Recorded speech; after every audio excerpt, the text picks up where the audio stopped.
বললাম যে কালেমায়ে তাইয়্যিবা পড়েন তো, বলছে লা ইলাহা ইল্লা আনতা সুবহানাকা ইন্নী কুনতু মিনাজ জালিমিন। মানে ওর কাছে এত বিপদ হয়ে দাঁড়াইছে, ওই বাসের মধ্যে দেখবেন এই দোয়াটা বাসের মধ্যে লেখা থাকে না, থাকে না, মানে যার যেটা দরকার সে সেখানে সেটা লিখে রেখেছে। বাসের মধ্যে কোনো সিট নেই, তারপরেও হেল্পার দেখে, কয় ভাই সিট ভরা, খালি উঠাইতেই থাকে, আর ওখানে লেখা আছে নিশ্চয় আল্লাহ ধৈর্যশীলদের ভালোবাসে। মানে ওর এই আয়াতটার দরকার, নিশ্চয় আল্লাহ ধৈর্যশীলদের পছন্দ করে, এটা বাসে লেখা আছে না নাই, ওর জন্য দরকার এটা লিখেছে। আবার কিছু লোক আছে যা লিখেছে তার সাথে তার আমল নেই, যেমন বাসের পিছনে লেখা নামাজ কায়েম করুন। ওই বাসে যদি বলেন যে ভাই মাগরিবের ওয়াক্ত চলে যাচ্ছে, একটু ব্রেক দেন, নামাজ পড়িয়ে নি, কয় হুজুর এত নামাজ পড়া তোড় কেন আপনার? ও আবার লিখে দিয়েছে কি নামাজ কায়েম করুন। দেখবেন টিরাকে লেখা আছে গাছ লাগান পরিবেশ বাঁচান, আর ওর টিরাকে পৃথিবীর গাছগুলো কেটে সব সাজাইয়েছে। ঠিক না বেঠে? খেয়াল করেছেন আপনারা? যত সব আর এই লেখাগুলো সব লেখে নিজেরা মানবে না, অন্যরা যেন মানে। তো এই দেখে এক বুড়ো চাচা, উনি বাসে উঠে ওনার স্ত্রীর দড়িতে কোলের মধ্যে নিয়ে বসে আছে। তো অন্য যারা ইয়াং পোলাপান ওরা দেখে ওদের লজ্জা করতেছে, বুড়ো মানুষ এই বয়সে দাঁত পড়ে গেছে, তা বুড়ির ওখানে বসায় রেখেছ কেন? তো এই দেখে আবার আমাকে সভাপতি তো বয়স হয়েছে, সভাপতি বলছে এই মুরব্বী তোমার কি কোনো আক্কেল বোধ নেই নাকি? তা বলছে কেন কি হয়েছে? কি হয়েছে মানে তুমি ওর নিয়ে কনে নিয়ে বসে রয়েছে, একটু সাইডে রাখা যাচ্ছে না? তো আমার বাসে চাচা তুমি মনে হয় লেখাপড়া ঠোড়া জানো না। বলছে কেন? বলছে বাসে কি লেখা রয়েছে ওখানে যে নিজের মাল নিজে সাবধানে রাখুন। তা আমি সাবধানে না রেখে তো তোমার কাছে ছাড়িতে দেবো নাকি? পাকামো পাইছাও। তো এই জন্য কিছু লোক অন্তত শুনে বুঝে আমল করে। যাই হোক, যে উদাহরণটা দিচ্ছিলাম যে বিসমিল্লাহির রাহমানির রহিম ইয়া আইয়ুহাল্লাযীনা আমানু কুতিবা আলাইকুমুস সিয়াম কামা কুতিবা আলাল্লাযীনা মিন ক্বাবলিকুম লাআল্লাকুম তাত্তাকুন।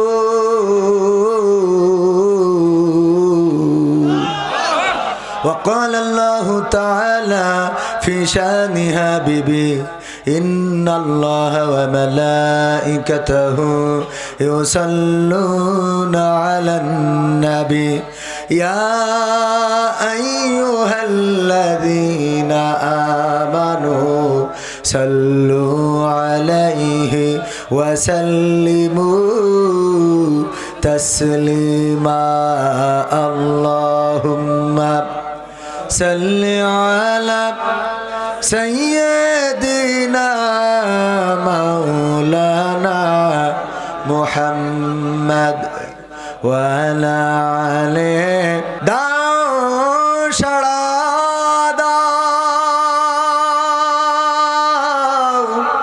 ওগো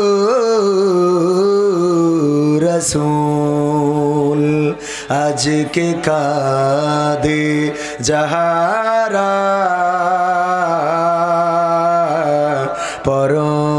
পরপারির কান্ডারে তুমি মোদের জানের পিয়ারা আল্লাহুম্মা সাল্লি আলা সাইয়্যিদিনা মাওলানা মুহাম্মদ সাইয়্যিদিনা মাওলানা নবীর নামে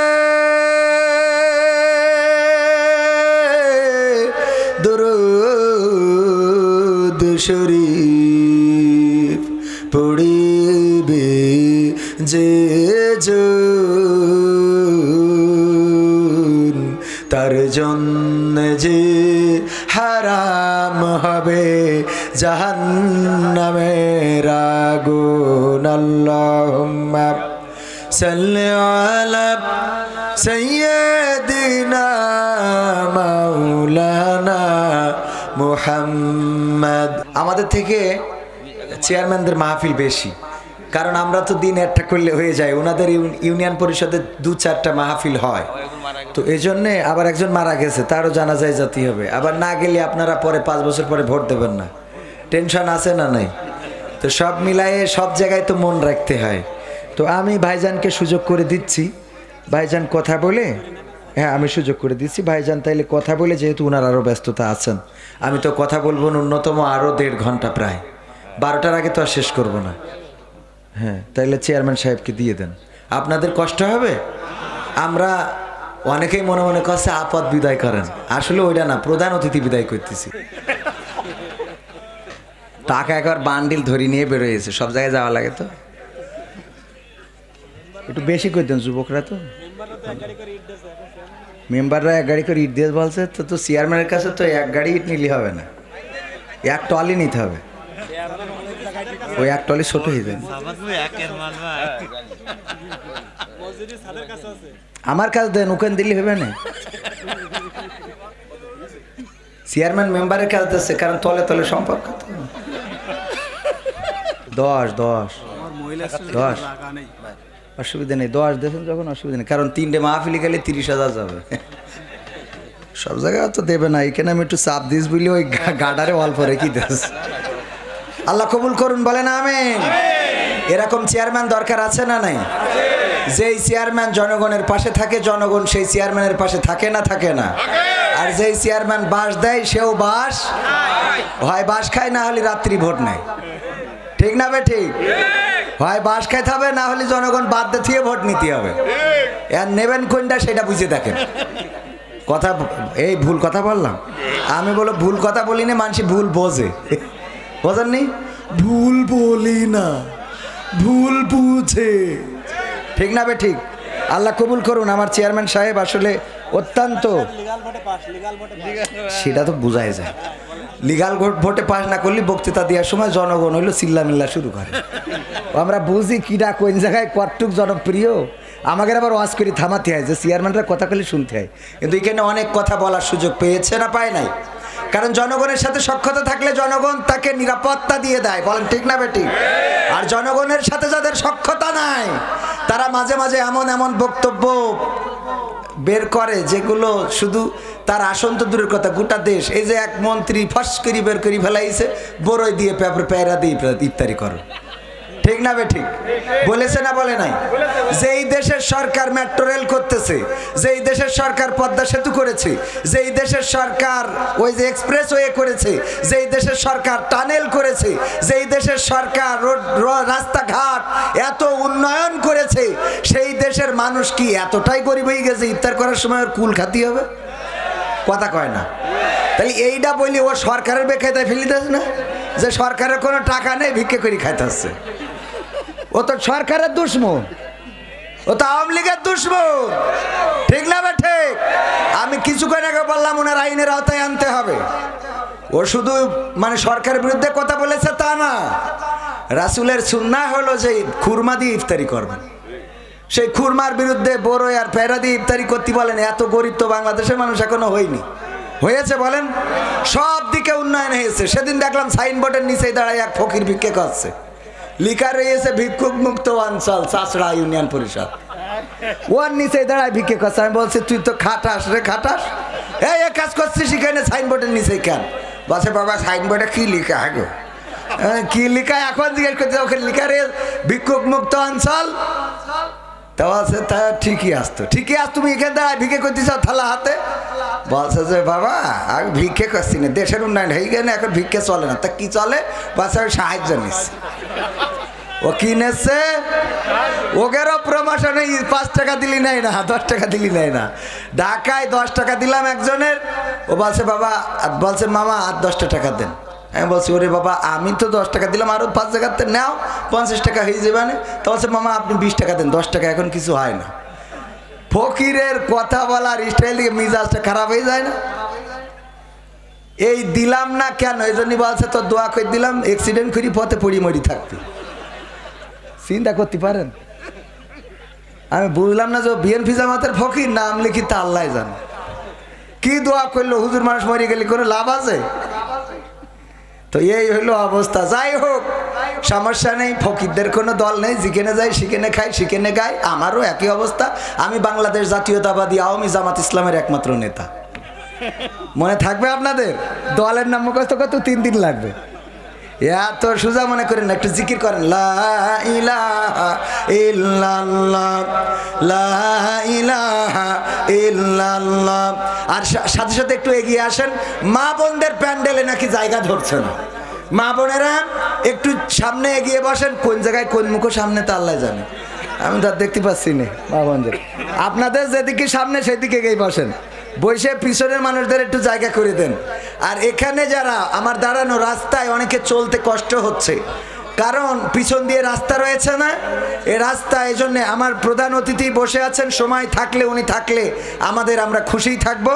আর ওনার ব্যস্ততা থাকলে উনি যাবেন, আমাদের টেনশন করার কোনো দরকার নেই। উনি এসেছেন, আমরা আনন্দিত যে আলহামদুলিল্লাহ আমাদের অভিভাবক আমাদের মাঝে এসেছেন। সম্ভবত ওনার বাবাও চেয়ারম্যান ছিলেন, মানে ওনার বক্তৃতার মাধ্যমে সেটাই বুঝলাম। এবং চেয়ারম্যান থাকতে উনি ইন্তেকাল করেছেন। আল্লাহ রাব্বুল আলামিন তার কবরটাকে জান্নাতের বাগান বানিয়ে দিন, বলেন আমিন। আল্লাহ রাব্বুল আলামিন যেন জান্নাতের সিঁড়িতে সন্তান পরিবার পরিজন সবার সাথে দেখা হওয়ার তৌফিক দান করে দেন, সবাই বলেন আমিন। আর একটু জায়গা করে দেওয়া যাবে না জিকির করতে করতে? লা ইলাহা ইল্লাল্লাহ, লা ইলাহা ইল্লাল্লাহ, লা ইলাহা ইল্লাল্লাহ, লা ইলাহা ইল্লাল্লাহ মুহাম্মাদুর রাসূলুল্লাহ। আমার জন্মদিনে সবচেয়ে বেশি খুশি ছিলে তুমি বাবা, কখনো ভাবিনি আমি আমাকে কাঁদিয়ে তুমি এত সকালেই চলে যাবা। আমার জন্মদিনে সবচেয়ে বেশি খুশি ছিলে তুমি বাবা, কখনো ভাবিনি আমি আমাকে কাঁদিয়ে তুমি এত সকালেই চলে যাবা। হাত ধরে তুমি হাঁটতে শিখাতে, ব্যথা পেলে আমি বুকে তুলে নিতে। হাত ধরে তুমি হাঁটতে শিখাতে, ব্যথা পেলে আমি বুকে তুলে নিতে। কোনো বাইনা করে কাঁদলে আমি তোমার স্নেহের হাতে চোখ মুছে দিতে। আজ তুমি নেই তাই নীরবে কেঁদে যাই, আজ তুমি নেই তাই নীরবে কেঁদে যাই। তোমার স্মৃতি শুধু মনে পড়ে বাবা, কখনো ভাবিনি আমি আমাকে কাঁদিয়ে তুমি এত সকালেই চলে যাবা। কখনো ভাবিনি আমি আমাকে কাঁদিয়ে তুমি এত সকালেই চলে যাবা। তুমি তো ছিলে বাবা বটেরই ছায়া,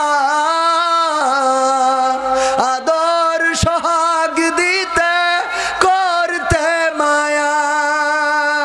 তোমারই সম্পদ নষ্ট করেছি কত, কখনো বলনি তুমি আমি অপায়া।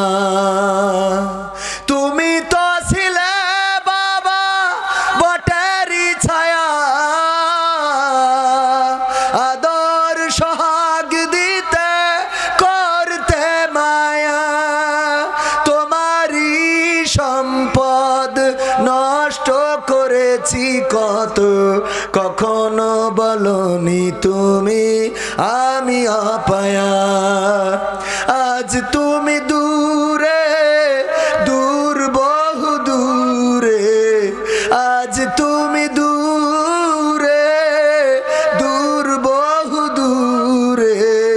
কেমন আছো তা জানি না বাবা, কখনো ভাবিনি আমি আমাকে কাঁদিয়ে তুমি এত সকালেই চলে যাবা। কখনো ভাবিনি আমি আমাকে কাঁদিয়ে তুমি এত সকালেই চলে যাবা। আমার জন্মদিনে সবচেয়ে বেশি খুশি ছিলে তুমি বাবা, কখনো ভাবিনি আমি আমাকে কাঁদিয়ে তুমি এত সকালেই চলে যাবা। কখনো ভাবিনি আমি আমাকে কাঁদিয়ে তুমি এত সকালেই চলে যাবা। বাবা গো বাবা, বাবা গো বাবা। এই গানটা লিখেছিলাম আমার সন্তান হওয়ার পরে, কারণ আমার সন্তান হওয়ার পরে বুঝেছিলাম আমার বাবা কতটুকু আনন্দিত হয়েছিলেন। কিন্তু আমার বাবা মারা গিয়েছেন আমার বয়স যখন 14 বছর, তখন চেয়ারম্যানের বাবা নাই, যে চেয়ারে বসেন ওই চেয়ারে গেলে বসলেই মনে হয় যে বাবা এখানেই বসতেন, এটা মনে হয় না? হয় না? কিন্তু এভাবেই চলে যেতে হয়, কেউ থাকবে না। চেয়ারম্যান, উনার বাবা ছিল চেয়ারম্যান, আবার উনার সন্তানও চেয়ারম্যান হইতে পারে। পৃথিবীর সব চেয়ার ক্ষণস্থায়ী, সব ছেড়ে যাওয়া লাগবে, অন্ধকার কবরের বাসিন্দা হওয়া লাগবে, সেখানেও চিরস্থায়ী থাকা হবে না। আপনার কবরটা একদিন নিশ্চিহ্ন হয়ে যাবে, যেইখানে মাটি দেয়া হবে ওইখানে সারাটা জীবন কিয়ামত পর্যন্ত আপনার কবর থাকবে, এর কোনো নিশ্চয়তা কি আছে? কিন্তু না, কিয়ামতের পরে যে জিন্দেগিটা শুরু হবে ওই জিন্দেগির কোনো শেষ হবে? ওই জিন্দেগির কোনো শেষ হবে না। ওগো আমার ভাইয়েরা, ওগো আমার বোনেরা, ওগো আমার মায়েরা, ওগো আমার কলিজার টুকরা সন্তানেরা, ওগো আমার যুবক ভাইয়েরা, যাদের বাবা নাই তারা তো বোঝেন বাবা হারানোর কত ব্যথা, কত বেদনা। আর যাদের বাবা আছে তারা তো বোঝেন না, এই জন্যেই অনেকেই আছে বাবার সাথে খারাপ আচরণ করে, এমন আছে না নাই? বাবার সাথে খারাপ আচরণ করা যাবে না। বাবা যদি কোনো একটা প্রশ্ন করে, বয়স হয়ে যাওয়ার পরে বৃদ্ধ মানুষ জিজ্ঞাসা করেছে বাবা কোথায় যাচ্ছ? বাজারে যাচ্ছি। খুব মশানের সাথে সাথে বাজারে যাচ্ছি। হ্যাঁ, কোনে যাচ্ছিস? বয়স হয়েছে, কানে কম শোনে, এরকম আছে না? এই তোমার এত জানা লাগবে কেন? এত প্রশ্ন করো কেন? সব তোমার জানতে হবে, এরকম বলার লোক আছে না নাই? অথচ চিন্তা কি করেছেন? এই বাবার বাইসাইকেলের পিছনে চড়ে যখন আপনি যশোর গিয়েছিলেন, যাওয়ার পথে আপনি যখন দেখলেন একটা পাওয়ার টিলার, বললেন বাবা ওইটা কি? বললো পাওয়ার টিলার। আরো কিছুদিন সামনে যাওয়ার পরে বড় করে একটা ট্রাক্টর দেখলেন, বললেন বাবা এটা কি ট্রাক্টর? বাবা ওইটা কি তাল গাছ? বাবা ওইটা কি নারকেল গাছ? বাবা ওইটা কি খেজুর গাছ? বাবা ওইটা কি বিল্ডিং? বাবা ওইটা কি মেশিন? বাবা ওইটা কি প্রাইভেট? ওইটা কি মাইক্রো? যতটা প্রশ্ন আপনি যশোরে যাওয়ার পথে করেছেন, একটা বারের জন্য বাবা রাগ করে বলে নাই ওগো আমার সন্তান কেন বারবার এত প্রশ্ন করো বলেছে নাকি? একবার বলে নাই। যতটা জিজ্ঞাসা করেছেন প্রতিটা প্রশ্নের উত্তর দিয়েছে। ট্রেন রোডে গিয়েছেন, হঠাৎ দাঁড়িয়ে গিয়েছেন, জিজ্ঞাসা করেছেন বাবা দাঁড়ালাম কেন? ট্রেন আসবে। ট্রেন কি সেটা এরকম বগি বিশিষ্ট, মানুষ যাওয়া আসা করে। কোথায় যাওয়া আসা করে? ঢাকায় যায়। ঢাকা থেকে আসে যায়। কই বাবা আসবে একটু পরে দেখবা। ট্রেন দেখাইছে, একবারও বিরক্ত হয় নাই। যত প্রশ্ন করেছেন সব প্রশ্নের উত্তর দিল। আর বৃদ্ধকালে এসে বাবা যখন একবার থেকে দুইবার একটা কথা জিজ্ঞাসা করে, একটু কানে শোনে কম, আর আপনি ধমক দেয়া শুরু করে দেন, বলেন এই কাজটা কি ভালো কাজ? এটা কি করা যাবে? না, করা যাবে না। সুতরাং যুবকেরা মাথায় রাখতে হবে, মায়ের সাথে বাবার সাথে খারাপ আচরণ করা যাবে। যদি মায়ের সাথে বাবার সাথে ভালো আচরণ করেন, পৃথিবীটা সুন্দর হবে, লেখাপড়ায় রেজাল্ট ভালো হবে, চাকরিতে লাইনে দাঁড়াবেন, চাকরি হয়ে যাবে, পুলিশের লাইনে দাঁড়াবেন। পিতামাতার দোয়া থাকলে চাকরি হবে না? হবে না? দুনিয়াটা সহজ হয়ে যাবে। বায়েজিদ বোস্তামির কথা আজকেও মহিলা বৈঠক যশোরে, সেখানে আলোচনা করেছিলাম। গভীর রাতে বায়েজিদ বোস্তামির মা বললেন, বাবা একটু কি পানি পান করানো যাবে? সন্তান উঠলেন, উঠে দেখলেন কলসে পানি নাই। তাড়াতাড়ি করে কলসটা কাঁধে করে নিয়ে চলে গেলেন, পাশে ঝর্ণা থেকে পানি ভরে নিয়ে আসলেন, এসে গ্লাসে ঢাললেন। তারপরে মায়ের শিয়রের কাছে যেয়ে দাঁড়ালেন, যে দেখেন মা ঘুমিয়ে গিয়েছে। চিন্তা করলেন মাকে যদি ডাকি মায়ের ঘুম ভেঙে যাবে, মা কষ্ট পাবে, সুতরাং ডাকবো না। আবার ঘুমাতেও গেলেন না, যে আমি যদি আবার ঘুমিয়ে যাই আর মা যদি গভীর রাতে উঠে পানি চাই কি করব। এই জন্য গ্লাস নিয়ে দাঁড়িয়ে রইলেন। যখন সকালবেলা ফজরের আজান হলো, পাখির কলকাকলিতে মুখরিত হলো পৃথিবী। আজান শুনে মায়ের ঘুম ভেঙে গেল। ঘুম ভেঙে দেখেন চোখ মেলে বায়েজিদ বোস্তামি পাশে দাঁড়ানো, হাতে গ্লাস। বললেন, ওগো বাবা তুমি কেন এখানে দাঁড়ানো, তোমার হাতে গ্লাস কেন? বলল, মা আপনার বুঝি মনে নাই গভীর রাতে পানি চেয়েছিলেন? বললেন, তেষ্টা পেয়েছে, পানি দাও। আমি তো সেই পানি নিয়ে দাঁড়িয়ে আছি। দাঁড়িয়ে রইলা কেন বাবা? মা আমি পানি কলসে ছিল না বলে ঝর্ণা থেকে পানি ভরে নিয়ে এসেছি। এসে দেখি আপনি ঘুমিয়ে গিয়েছেন, আমাকে ডাকলে না কেন? মা গো ডাকি নাই, যে আমি ডাকলে তুমি কষ্ট পাবা, আমি ডাকলে আপনি কষ্ট পাবেন, এই জন্য আপনাকে ডাকি নাই। মা বললেন, তুমি ঘুমাও নাই কেন? আমি ঘুমাই নাই, আমি আবার যদি ঘুমিয়ে যাই আর আপনি যদি আবার পানি চান, আমার উঠতে যদি দেরি হয়ে যায় বড় বেয়াদবি হয়ে যাবে, এই জন্যে আমি ঘুমাইও নাই, আপনাকে ডাকিও নাই। মা পানিটা পান করলেন, তারপরে দুটি হাত তুলে আল্লাহর কাছে দোয়া করলেন, ওগো আল্লাহ তুমি আমার সন্তান বায়েজিদ বোস্তামিকে সুলতানুল আরেফিন বানিয়ে দাও। আল্লাহ দোয়া কবুল করেছে না করে নাই? আল্লাহ দোয়া কবুল করেছেন, সুলতানুল আরেফিন বানিয়ে দিয়েছেন। ওগো আমার ভাইয়েরা, ওগো আমার মায়েরা, ওগো আমার বোনেরা, ওগো আমার যুবকেরা, কলিজার টুকরা যশোরবাসীরা, আপনাদের পায়ে ধরে বলবো, হাতে ধরে বলবো, বিনয়ের সাথে বলবো, যাদের মা আছে, যাদের বাবা আছে, তাদের সাথে খারাপ আচরণ করবেন না, রূঢ় ভাষায় কথা বলবেন না। বাবারা মায়েরা যদি একবারের জায়গায় দুইবার তিনবার পাঁচবার প্রশ্ন করে, তাও আপনি উত্তপ্ত হবেন না, ক্ষিপ্ত হবেন না, কারণ মা বাবা যতদিন আছে আপনার জন্য বরকতটাও ততদিন আছে। ইসলামী ব্যাংকের সচিব ছিলেন সম্ভবত আব্দুল হান্নান শাহ, নামটা যদি ভুল না বলি, তাই না? ঠিক বলেছি? আমার ভাইজানের যেহেতু এজেন্ট ব্যাংক আছে, উনি তথ্য জানার কথা, ঠিক না? লেনদেন করেন তো, উনার এজেন্ট ব্যাংক আছে একটা, আর আমার একটা আছে ছোট মতো, একই আর কি। তো এখন এই হান্নান শাহ উনি বলছেন উনার মা বেঁচে থাকতে মায়ের জন্য প্রতি মাসে 5,000 7,000 টাকার ওষুধ কিনা লাগতো। কয় হাজার টাকার? 5,000 7,000 টাকার ওষুধ কিনা লাগতো। তো উনার মা মারা গিয়েছেন 6 মাস হয়ে গেল। এখন মা যেহেতু মারা গিয়েছেন, তাইলে প্রতি মাসে যে ঔষধটা লাগতো সেই ঔষধটার টাকা দেরি থাকার কথা না? উনি বললেন এই 6 মাসে আমার 5,000 করে যদি হিসেব করি, তাও তো 5,30,000 টাকা দেরি থাকার কথা, অথচ আমার 1 টাকাও দেরি নাই। আবার মা বেঁচে থাকতে কোনোদিন ওষুধের টাকাও ঘাটতেও পড়ে নাই। তার মানেটা কি? রিজিকটা দিয়েছেন কে? আবার উনি যখন নেই তখন উনার রিজিকটাও বন্ধ হয়েছে না হয় নাই? একদিন আপনি একা চলতে পারতেন না, এখন বউরে চালান, আবার সন্তানদেরও চালান, ঠিক না ঠিক? আগে একা থাকতে যেভাবে সংসার চলতো টিম টিম করে, এখন 3টা সন্তান হওয়ার পরও টিম টিম করে চলে, ঠিক না ঠিক? আরো অনেকের ভালো হয়েছে, খারাপ হয় না। যদি আপনি সঠিকভাবে নিজের জীবনকে পরিচালিত করে থাকেন তাইলে খারাপ হয় নাই। আর যদি গাঁজা টেনে বেড়ান, তামাক ফেলাই দিয়ে, তাহলে তো আর সম্ভব না, ঠিক না ঠিক? ওদের তো আর ভালো বানানো সব, ওদের চেয়ারম্যান তিরান দিয়েও সোজা করতে পারবে না, কারণ ও তিরান দিয়েছে ভাত রান্নার জন্য, ও বেশিতে ওর মধ্যে তামাক ফেলায় গাঁজা ভরি টানতেছে। ও তিরানের থেকে ওর গাঁজা বেশি ভাল লাগে, ঠিক না ঠিক?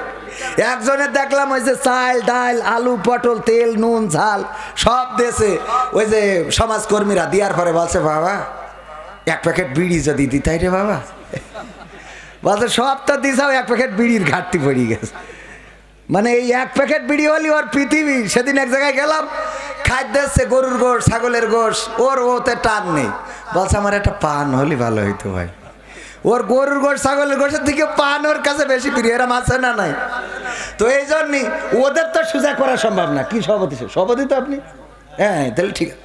আর সভাপতি হলে দেখেন কি কষ্ট, চুপচাপ বসে থাকার লাগে। কিছু কথা পিঠির পদ্মে চলে যায়, কিছু মাথার পদ্মে চলে যায়, কিছু কানের পদ্মে চলে যায়, কিছু বলার নেই, খালি বসে থেকে বলতে হ্যাঁ ঠিক, ঠিক না বেটে? সভাপতি হইলে জ্বালার শেষ নেই, যা বলবে এই যে ধরি কব কন ঠিক না। মনে করেন সভাপতির বানাইছে এই গ্রামের সবচেয়ে বড় সুদখোর, এরম বানায় না? বানায় না? আরে কালি ইসে গেছি কুমিল্লায়, সভাপতি যার বানাইছে আমি তো আর জানি না যে ও সুদখোর। আমি ওয়াজ করেছি সুদখোরদের বিপক্ষে, এখন উনি উঠে চলে গেছে। আমি তো জানি না। পরের দিন বলছে ভাই সবাই সবাই সন্তুষ্ট হয়েছে। সবাই মানে ওয়াজে সবাই সন্তুষ্ট হয়েছে, ওয়াজের সবাই সন্তুষ্ট, খালি একজন বাদ। আমি বলছি সেটা কিডা? ও তো শয়তান, তো আজীবনই অসন্তুষ্ট হয়। তো বলছে না ও শয়তান না, তা কিডা? তো বলছে ওই সভাপতি। তা আমি বলছি সভাপতি তো ভালো মানুষ। বলছে না, ও হইলো আমাদের গ্রামের সবচেয়ে বড় সুদখোর। আপনি যখন সুদের বিরুদ্ধে কথা বলিয়েছেন ও মনে করছে আমরা শিখাই দিচ্ছি, এই জন্য উঠে চলে গেছে। জ্বালার কিন্তু শেষ নেই চেয়ারম্যান সাহেব। হ্যাঁ, ওই অনেক কথা আছে। আপনার মনে হয় জাতি হবে মনে হচ্ছে। আরে কষ্ট, দোয়া করে দিয়ে আমার জন্য। আপনার দোয়া করবেন মাঝে মাঝে, তিরান মিরান ফালু একটু দিয়ে। আমি এই যে এখানে ধরে কথা বলছি, আমার লাঞ্চ ইনফেকশন হয়েছে, যে নিঃশ্বাস নিলে সুসের মতো বিধতেছে। তো তারপরেও আমি যদি না আসতাম এরা কাটি খুলে দিত। তো পরে যতই অসুস্থ হই, না আসলে হবে। বিয়ে করতে গেছেন বরযাত্রী নিয়ে, দূর বিয়ে করতে গেছে, হ্যাঁ বিয়ে করতে গেছেন বরযাত্রী নিয়ে, যেই বললেন যে বর হাসপাতালে, আপাতত আমরা আইছি। কুপান খাওয়া লাগবে না? লাগবে না? বর হাসপাতালে, ওরে বর আগে নিয়ে আয়, আর তা না হলে সুস্থ হোক, তারপরে তোরা আইসিস কোন মুখ নিয়ে সেইটা কর। তো এই জন্যে আমার এখানে আসতে হয়েছে। যত এই যে দেখছেন না এখানে ধরে কথা বলছি, মানে এখানে ধরলে একটু আরাম পাচ্ছি আর কি। যখন নিঃশ্বাস নিচ্ছি একটা সুসের মতো বিধতেছে, তো তারপরে যখন এইখানে ঠাসা দিয়ে রাখছি ভাল লাগছে। তো কিছু সময় থাকা যাবে ইনশাআল্লাহ। পবিত্র কোরআনের 2 নম্বর সূরা, সূরা বাকারার 183 নম্বর আয়াতে কারিমা তেলাওয়াত করেছি। শুনেছেন আপনারা? অনেকেই জানেন আরে রমজান মাসে তো মুখস্থ হবে না, হবে না। রমজান মাসে মুখস্থ হবে না, হবে না। অনেকের আবার মুখস্থ হয় না। রমজানে যে দোয়া পড়ে সুবহানাজিল মুলকি ওয়াল মালাকুতি সুবহানাজিল ইজ্জাতি ওয়াল আজিমাতি ওয়াল হাইবাতি ওয়াল কুদরাতি ওয়াল কিবরিয়া ওয়াল জাবারুত, এই দোয়াটা পারেন না অনেকেই? অনেকেই শুনে শুনে মোটামুটি মুখস্থ। কিরাম মুখস্থ? ও যেই দোয়া পড়ে ইমাম সাহেব ও এমন ভাবে ধরে সুবহানাজিল মুলকি ওয়াল রূহ, প্রথমে এমন ভাবে ধরে মনে হয় ও পড়ি একবার যশোর, তারপরে যে মাঝখানে যে ছাও নাম নেই।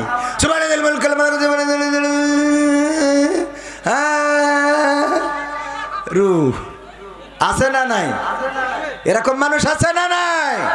সম্মানিত ভাইরা, পবিত্র কোরআনের 183 নম্বর আয়াতে আল্লাহ বলছেন ইয়া আইয়ুহাল্লাযীনা আমানু কুতিবা আলাইকুমুস সিয়াম কামা কুতিবা আলাল্লাযীনা মিন ক্বাবলিকুম লাআল্লাকুম তাত্তাকুন।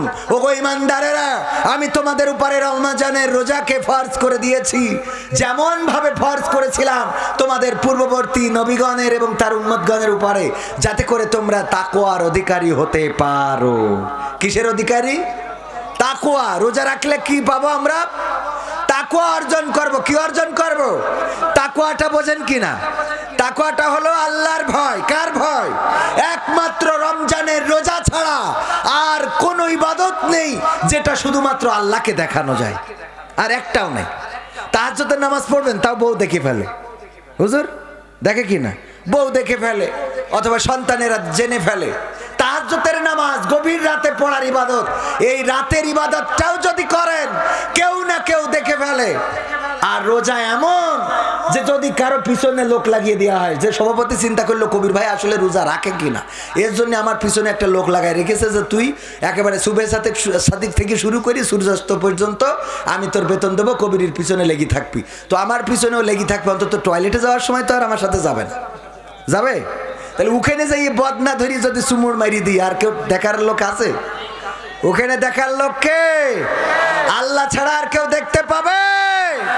এই জন্যে রমজানের রোজাটা আল্লাহর নবী বলছেন এটা আল্লাহর জন্য এবং এর পুরস্কার আল্লাহ হাদিসে কুদসিতে এসেছে, আল্লাহ বলেছেন পুরস্কার আমি নিজে হাতে দেব। বলেন সুবহানাল্লাহ। সেই রমজানের রোজা রাখতে রাজি আছি তো আমরা? রাখবো কারা কারা? দুটি হাত তুলে দেখান। নারায়ে তাকবীর, লিল্লাহি তাকবীর। রমজানের আগমন, রমজানের আগমন। আহলান সাহলান, আহলান সাহলান। মাহে রমজান, আমরা রমজানের আগমনটাকে বরণ করে নেব। রোজার মাস আসে মানুষের গুনাহ হালকা করে দেওয়ার জন্য। রোজার মাস আসে রোজা ডেকে ডেকে যেন মানুষকে বলে দেয় যে পারো। শুধু তাই না, হাদিস আছে আল্লাহ রাসূল মসজিদে নববীর মেহরাবের উপরে প্রথম সিঁড়িতে পা দিলেন, দেওয়ার পরে বললেন আমিন। দ্বিতীয় সিঁড়িতে পা দিলেন, বললেন আমিন। তৃতীয় সিঁড়িতে পা দিয়ে বললেন আমিন। যখন পা দিলেন আর বললেন আমিন, সাহাবী রাদিয়াল্লাহু তাআলা আনহুগণ বললেন ওগো নবী গো, কি এমন ঘটে গেল যেই ঘটনার কারণে আপনি আজকে মেহরাবের প্রতিটি সিঁড়িতে পা দেওয়ার সময় বললেন আমিন আমিন আমিন? একবার নয়, দুইবার নয়, তিনবার বলেছেন। কেন গো রাসূল? আল্লাহ রাসূল সাল্লাল্লাহু আলাইহি ওয়াসাল্লাম বললেন আমি যা জানি তোমরা তা জানো না, আমি যা দেখি তোমরা তা দেখো না, আমি যা শুনি তোমরা তা শোনো না। ওগো আমার সাহাবীরা, তোমাদের কাছে ঘটনাটা বলে দিই। কিছুক্ষণ আগে জিবরাইল আলাইহিস সালাম এসেছিলেন, আমার কাছে এসে দোয়া করলেন। বললেন ওগো আল্লাহর রাসূল, যে নবী মুহাম্মাদের নাম শুনলো কিন্তু তার প্রতি দুরূদ পড়লো না, সাল্লাল্লাহু আলাইহি ওয়াসাল্লাম বললো না, সে যেন ধ্বংস হয়ে যায়। আমি বলেছি আমিন। দ্বিতীয়বার বললেন এই এই পাঞ্জাবি পরা ওরা উঠছে কেন? তুই একজন, হ্যাঁ পাঞ্জাবি পরা কেউ উঠতে পারবে না। হুজুর মার্কা লোকগুলো যেন কেউ না ওঠে। সব জায়গায় পরিবেশ নষ্ট করে এরা। আর ওরা আবার ওয়াজ শুনবে যে এখানে বসে থাকলে বহুত ফায়দা। ওরা বলবে বলে ওরা কাটি মেথেই চলে যাবে। শার্ট পরা প্যান্ট পরা সব বসে আছে, আর টুপি পরা সব উঠে চলে যাচ্ছে। দাঁড়ায় আছে যুবকদের তাকায় দেখো দিন কত ইয়াং ফুলা পান, একটাও নড়তেছে না ওখান। তোমরা চলে যাবা তা আসো কেন? হ্যাঁ আসার দরকার কি? পরিবেশ নষ্ট করে। প্রায় জায়গায় এই ঘটনাগুলো দেখি। নিজেদের মধ্যে যে আমল নেই ওই আমলগুলো অন্যদের করতে বলে, এই জন্য তো সমাজের পরিবর্তন হয় না।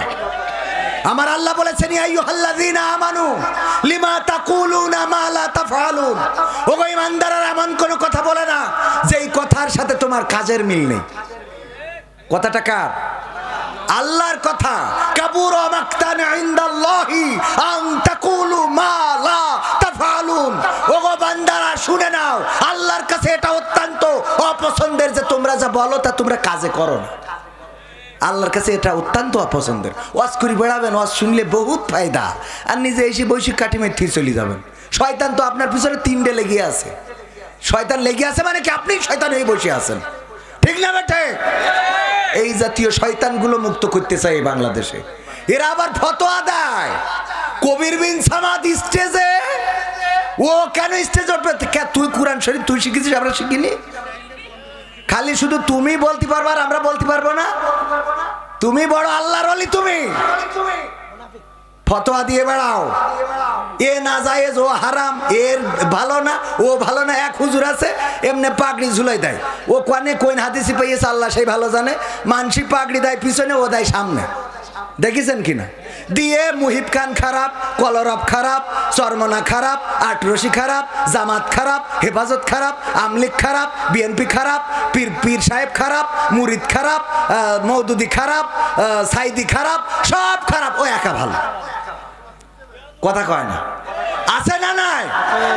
স্টেজে উঠে ওয়াজ করো, তা না করে কিডা খারাপ কার তুমি যে হেগে শোষো কিনা এটা তো কেউ দেখতে চায় না। তোমার পাশা চেক করলে দেখা যাবে যে না সুইচে বাড়ি চলে আসে। খালি ওই স্টেজে উঠে বহু গরম দেখানো যায়। বাস্তবিক আমলে কে কতটুকু আছে এটা দেখার দরকার আছে না নাই? এক হুজুরের কাছে এরকম সভাপতি যে বলছে হুজুর একটু দোয়া করে দেন, আমার আমার ওই ক্ষেতটায় পানির দরকার, কিন্তু বৃষ্টি হচ্ছে না, আবার পানিরও কোনো লাইন নেই, যেন একটু বৃষ্টি হয়। আপনারা তো হুজুর মানুষ, আল্লাহওয়ালা মানুষ, একটু দোয়া করে দেন যেন বৃষ্টি হয়। হুজুর বলছে ঠিক আছে, জমি কোনখান? দেখাই দিয়েছে ওই যে ওইখান, যাও কাল সকালে এসে দেখবা। সকালবেলা এসে দেখে সত্যিই জমি ভিজে গেছে। বলছে ওরে বাবা, কত বড় আল্লাহওয়ালা হুজুর, আমি দোয়া চাইছি আর জমি ভিজে গেছে। গ্রামের লোক সবাই বলছে আহারে বানিয়া বাহু, আমাদের এমন একজন হুজুর এসেছে যে দোয়া করলে জমি ভিজে যায়। এইবার সবাই এসে বলছে হুজুর আমাদের জমিও ভিজাই দেন, আমাদের জন্য দোয়া করি দেন। সবাই দোয়া চেয়েছে। পরের দিন সকালবেলা যেয়ে দেখে আর কারোর জমি ভেজে নাই। সবাই এবার চলে গেছে হুজুরির দেখার জন্য যে হুজুর কেমন দোয়া করলো যে একজনের ভিজেছে আর আমাদের ভেজলে না। এসে দেখে মাদ্রাসায় হুজুরও নেই, ছাত্ররাও নেই। কারণ কি? কারণ হলো হুজুর ওই জমি দেখে নিয়ে ওই দিন রাত্রি ছাত্রদের নিয়ে যেয়ে কলস ভরি ভরিতে জমি ভিজাইয়েছে। কারণ ও বুঝতে পেরেছে আমার দোয়ার দৌড় কতটুক। ও কলস ভরি ভরি ভিজাইতে আইছে। এখন গ্রামের লোক সব যখন দোয়া চাইছে, দেখেছে এখন যদি আমি গড়ে দোয়া করতে থাকি তাহলে আমার আর পড়ানো হবে না, এই কলসির পরে থাকা লাগবে। ঠিক না বেঠে? কত বড় আল্লাহওয়ালা, খালি বাহ্যিক ভাবে দেখানো যায়। আল্লাহওয়ালা তাকওয়াবান। তুমি যদি বড় আল্লাহওয়ালা হও, দোয়া করো দেখি কবির বিন সামাদ এখন মরি যাক, তুই দোয়া কর আমি মরি যাবো, তোর দোয়া যদি এখন মরি যায় বসবো তুই বড় ধরনের ওলি। ঠিক না বেঠিক? আর তোর দোয়া যদি আল্লাহ না শুনে তা তোর আমি থুড়া কেয়ার করি। ভালো কথা বললি শুনবো, খারাপ কথা বললি মানবো।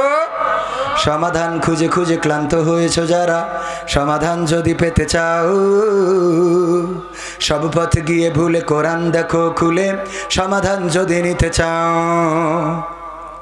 সমস্যা যত সব দূর করে দিবে রব, সমস্যা যত সব দূর করে দিবে রব, যদি তুমি যাও চেয়ে যাও। সমাধান সমাধান খুঁজে খুঁজে ক্লান্ত হয়েছো যারা, সমাধান যদি পেতে চাও, সব পথ গিয়ে ভুলে কোরআন দেখো খুলে, সমাধান যদি নিতে চাও।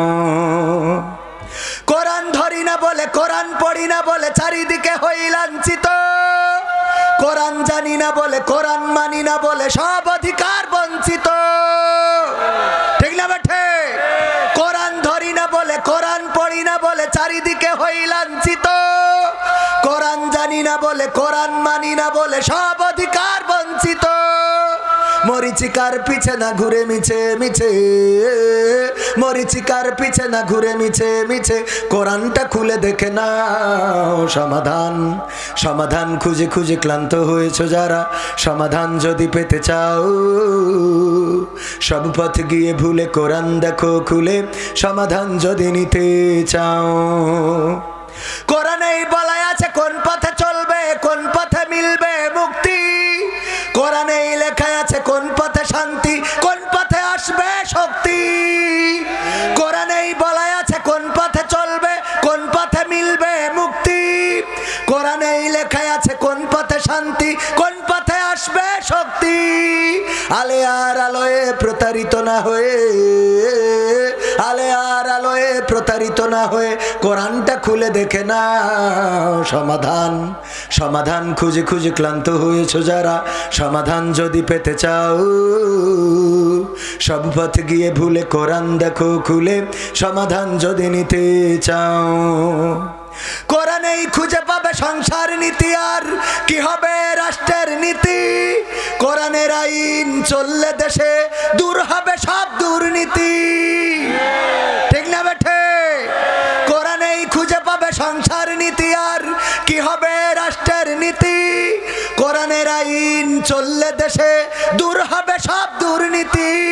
মানব রচিত মতে শান্তি খুঁজো না পথে, মানব রচিত মতে শান্তি খুঁজো না পথে, কোরআনটা খুলে দেখে নাও। সমাধান সমাধান খুঁজে খুঁজে ক্লান্ত হয়েছো যারা, সমাধান যদি পেতে চাও, সব পথ গিয়ে ভুলে কোরআন দেখো খুলে, সমাধান যদি নিতে চাও। সব সমস্যার সমাধান কোরআনের আইন যদি কায়েম হয়ে যায়, চোর চুরি করলে তার শাস্তি কি, হাতের কবজি ধরে নেন কবির বিন সামাদ, হাতের কবজি কাটা এসে ওয়াজ করতেছে, ভাইয়েরা বাবারা কেউ চুরি করবা না, চুরি করা অনেক বড় গুনাহের কাজ, তাই কেউ চুরি করবা না। আর কোরআনের আইন অনুযায়ী হাতের কবজি কিন্তু থাকবে না, এই জন্য কেউ চুরি কইরো না রে। আপনারা বলতেন হুজুর আপনার হাতের কবজি কই? আমি বলতাম আমি একসময় কালীগঞ্জের চিনির কলে কাজ করতাম, ওখানে আমার দায়িত্ব ছিল আখ ঢুকানো।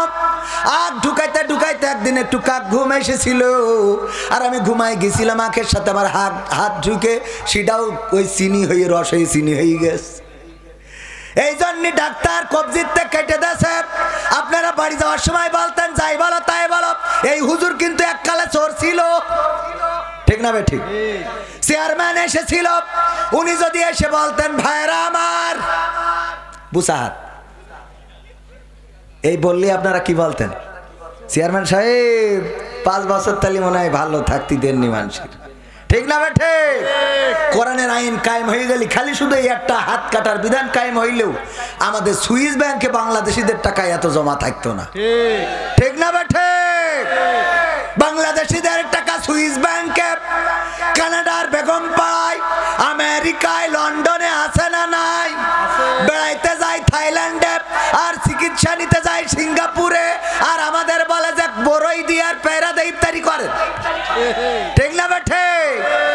তুমি টাকা পয়সা সব পার করে দিলে আল্লাহর ওলি, আর আমাদের এসে বলো যে বড়ই দিয়ে পেরা দিয়ে ইফতারি করে। আমরা এখন ইমানদাররা এত গরিব হই নাই, হয়েছি? বরং এইবার গতবার তো ইফতারিতে খালি কুরমা খাতাম, এইবার সেহরির সময়ও খাবে। হ্যাঁ, এইবার সেহরির সময়ও কুরমা খেয়ে প্রমাণ করে দেব রোজাদারেরা এখনো এত ফকির হয় নাই। আর যারা রোজা রাখবেন, ইফতার করবেন, আশেপাশে যারা আছে গরিব দুঃখী তাদেরও সাথে নিয়ে ইফতার করার চেষ্টা করবেন। রাজি আছেন ইনশাআল্লাহ? একজন পাশে যদি থাকে, একজনের যদি রোজার মাসে ইফতারি করান, আল্লাহর নবী বলেছেন সওয়াব কত গুণ? 70 থেকে 700 গুণ, 70 থেকে 700 গুণ পর্যন্ত। নরমাল যে সোয়াবটা সেটা হলো 70 গুণ, তাহলে 70 গুণ সোয়াব হবে। আপনি কি করবেন? একটা ইফতারি কাউকে দিলেন, আল্লাহ রাব্বুল আলামিন আপনার 70 জনের ইফতারি করার সোয়াব দিয়ে দিল। এটা নেওয়ার দরকার আছে না নাই? ওই মিম্বারের কথা মনে আছে তো, মেহরাবের কথা? আল্লাহ রাসূল বললেন আমিন, ফেরেশতা বললেন, ফেরেশতা দোয়া করলেন। প্রথম দোয়াটা কি ছিল? প্রথম দোয়া ছিল আল্লাহর রাসূল যদি আপনার নাম কেউ শোনে আর সাল্লাল্লাহু আলাইহি ওয়াসাল্লাম না বলে, তাইলে সে যেন ধ্বংস হয়ে যায়। আল্লাহর রাসূল বললেন আমিন। দ্বিতীয় দোয়া ছিল গো রাসূল গো, যদি কারো পিতা মাতা বেঁচে থাকে অথবা তাদের মধ্যে কোনো একজন বেঁচে থাকে আর সে যদি জান্নাতের সার্টিফিকেট অর্জন করতে না পারে, সেও যেন ধ্বংস হয়ে যায়।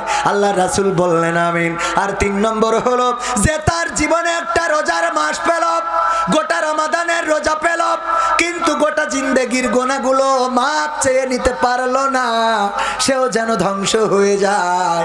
এই দোয়া করেছেন জিবরিল আলাইহিস সালাম। আর আমিন বলেছেন কি? আল্লাহ রাসূল আমিন বলেছে, কবুল হবে না? হবে না। আল্লাহ রাসূল আমিন বলেছেন, আল্লাহ কবুল করবেন। সুতরাং রমজানের রোজা পাওয়ার পরে আমাদের গোটা জিন্দেগির গুনাহ ক্ষমা চেয়ে নেওয়ার দরকার আছে না নাই? রোজার মাসে, রোজার মাসটা আমরা কাজে লাগাবো। রাজি আছি তো?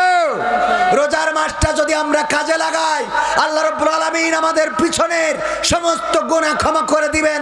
শুধু তাই নয়, আল্লাহ রাব্বুল আলামিনের নবী বলেছেন যে সওয়াবের আশায় আল্লাহর সন্তুষ্টির উদ্দেশ্যে একটি মাস রোজা পালন করে, যেদিন শাওয়ালের চাঁদ উদয় হয়, ওই দিন সে যেন মায়ের উদর থেকে ভূমিষ্ঠ হয়েছে এমন একটা মানুষে পরিণত হয়ে যায়। সুবহানাল্লাহ। মায়ের কোল থেকে ভূমিষ্ঠ হওয়া। আমার গলার আওয়াজটা আজকে খুবই আমার কষ্ট হচ্ছে, আপনারা বুঝছেন। তারপরেও আমি আমার দায়িত্ব পালন করতে চাই। আপনারা আর কত সময়? আর অন্তত আধা ঘন্টা কষ্ট হবে।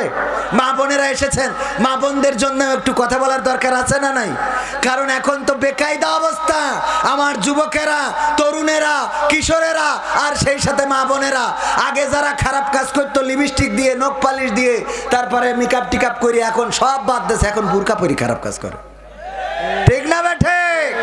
আগে টিকটক ভিডিও করতো, রেল রোডে যে যেয়ে তারপরে গদখালিতে যেয়ে ওরা সব বুরকা ছাড়া, আর এখন সব বুরকাওয়ালা। আমি বলেছি ওদের নাম দিছি আল্লাহওয়ালা ড্যান্সার। কি ড্যান্সার? মানে বুরকায় একজনের বলছে যে ভাত খাবি না মুড়ি খাবি, তা বলছে ভাত খাই তারপর মুড়ি খাবো। তার মানে একটাও ছাড়বে।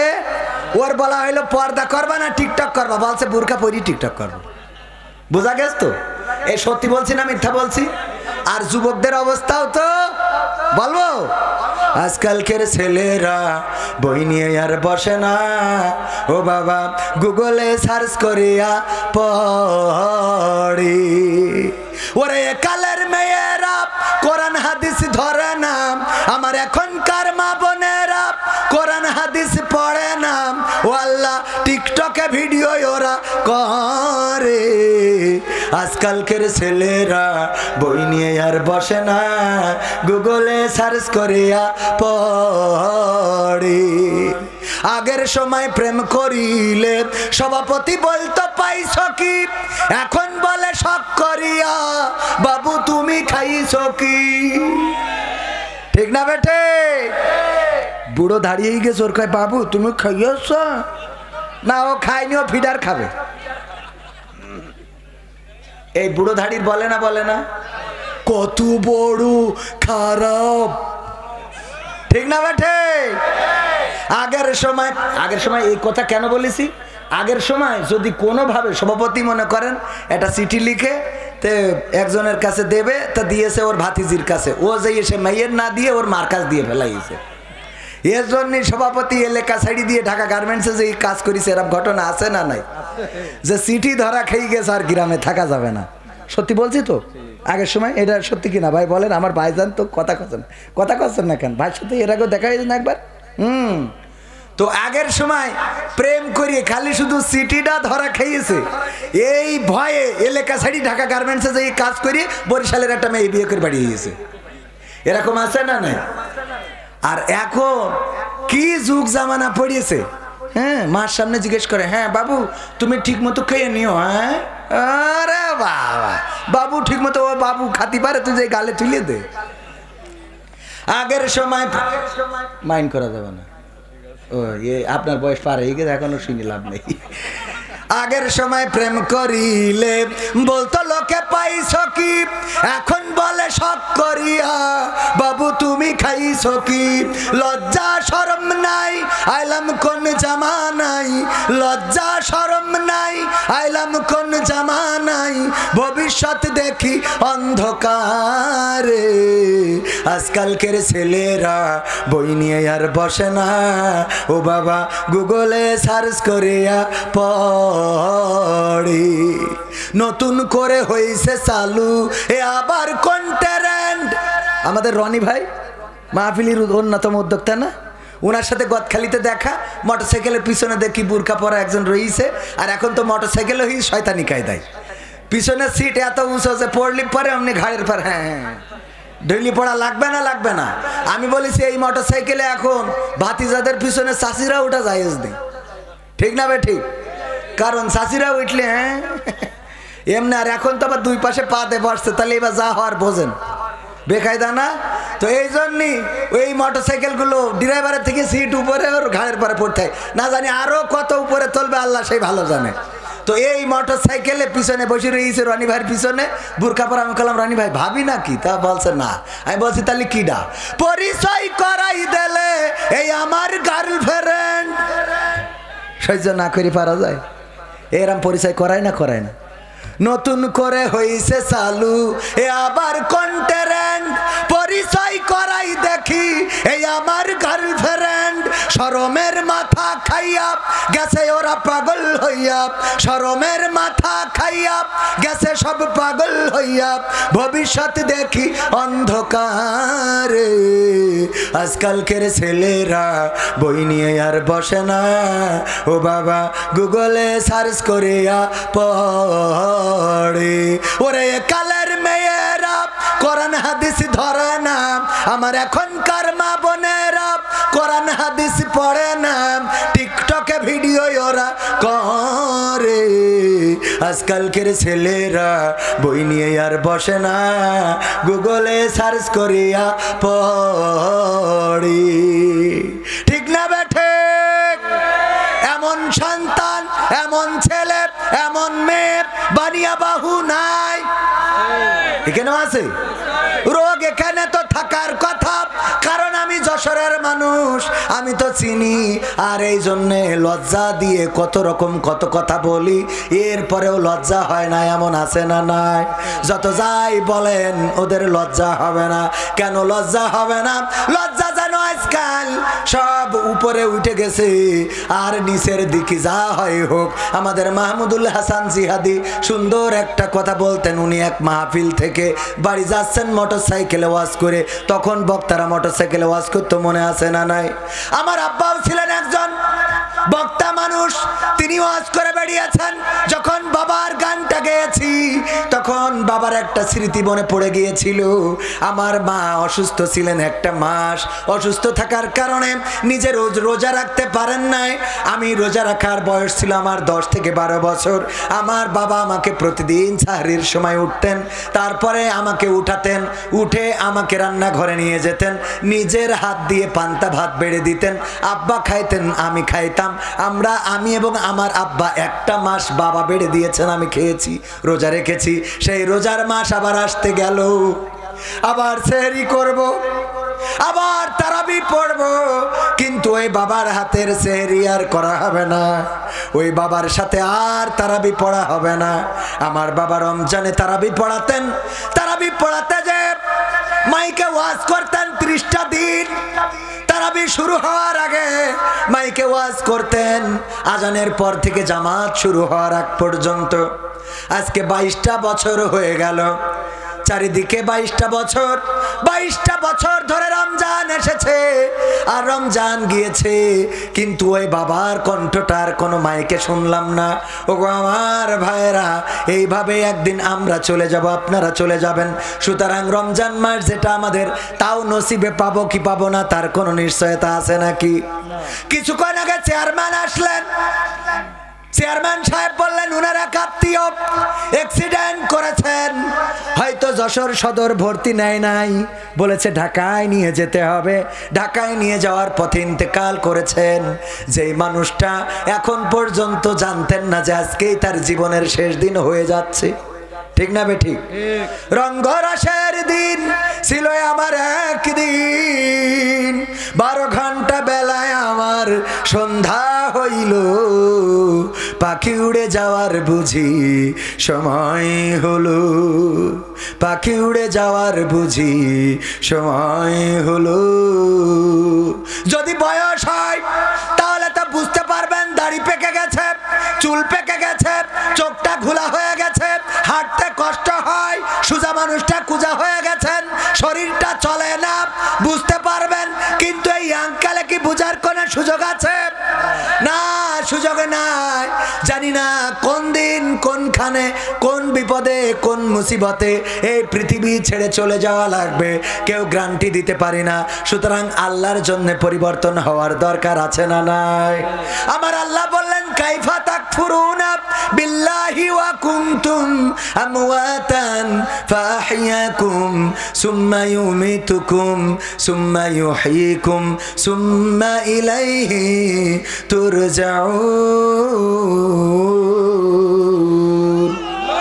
আমার আল্লাহ বলছেন, ওগো আমার বান্দারা, কোন জিনিস তোমাদেরকে আমি আল্লাহ সম্বন্ধে উদাসীন করে দিল, ভুলিয়ে দিল, অস্বীকারী বানিয়ে দিল, আমার সাথে কুফরি কেন করো? অথচ তোমাদের কোনো অস্তিত্ব ছিল না, তোমাদের কোনো প্রাণ ছিল না, তোমাদের জীবন ছিল না। আমি তোমাদের জীবন দিলাম, আবার একদিন আমি তোমাদের মৃত্যু ঘটাবো, আবার একদিন আমি তোমাদের পুনরুজ্জীবিত করব। বেলা শেষে ফিরে যাওয়া লাগবে কার কাছে? ফেরা লাগবে না? লাগবে না।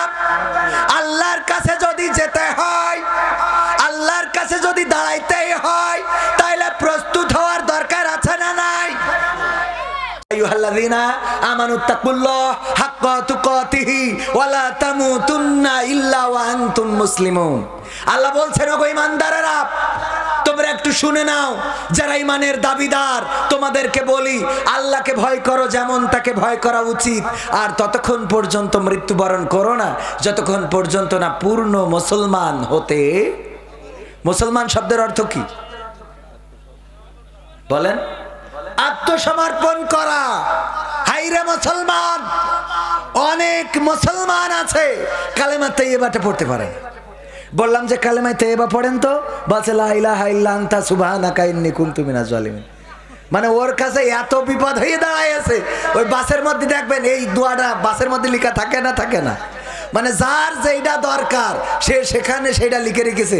বাসের মধ্যে কোনো সিট নেই, তারপরেও হেল্পার দেখে, কয় ভাই সিট ভরা, খালি উঠাইতেই থাকে। আর ওখানে লেখা আছে নিশ্চয় আল্লাহ ধৈর্যশীলদের ভালোবাসে। মানে ওর এই আয়াতটার দরকার, নিশ্চয় আল্লাহ ধৈর্যশীলদের পছন্দ করে। এটা বাসে লেখা আছে না নাই? ওর জন্য দরকার এটা লিখেছে। আবার কিছু লোক আছে যা লিখেছে তার সাথে তার আমল নেই। যেমন বাসের পিছনে লেখা নামাজ কায়েম করুন। ওই বাসে যদি বলেন যে ভাই মাগরিবের ওয়াক্ত চলে যাচ্ছে, একটু ব্রেক দেন, নামাজ পড়িয়ে নি, কয় হুজুর এত নামাজ পড়া তোর কেন আপনার? ও আবার লিখে দিয়েছে কি নামাজ কায়েম করুন। দেখবেন টিরাকে লেখা আছে গাছ লাগান পরিবেশ বাঁচান, আর ওর টিরাকে পৃথিবীর গাছগুলো কেটে সব সাজাইয়েছে। ঠিক না বেঠে? খেয়াল করেছেন আপনারা? যত সব আর এই লেখাগুলো সব লেখে নিজেরা মানবে না, অন্যরা যেন মানে। তো এই দেখে এক বুড়ো চাচা, উনি বাসে উঠে ওনার স্ত্রীর দড়িতে কোলের মধ্যে নিয়ে বসে আছে। তো অন্য যারা ইয়াং পোলাপান ওরা দেখে ওদের লজ্জা করতেছে, বুড়ো মানুষ এই বয়সে দাঁত পড়ে গেছে, তা বুড়ির ওখানে বসায় রেখেছে কেন? তো এই দেখে আবার আমাকে সভাপতির তো বয়স হয়েছে, সভাপতি বলছে এই মুরব্বী তোমার কি কোনো আক্কেল বোধ নেই নাকি? তা বলছে কেন কি হয়েছে? কি হয়েছে মানে তুমি ওর নিয়ে কনে নিয়ে বসে রয়েছে, একটু সাইডে রাখা যাচ্ছে না? তো আমার বাসে চাচা তুমি মনে হয় লেখাপড়া ঠোড়া জানো না। বলছে কেন? বলছে বাসে কি লেখা রে ওখানে যে নিজের মাল নিজে সাবধানে রাখুন। তা আমি সাবধানে না রেখে তো তোমার কাছে ছাড়িতে দেবো নাকি? পাকামো পাইছাও।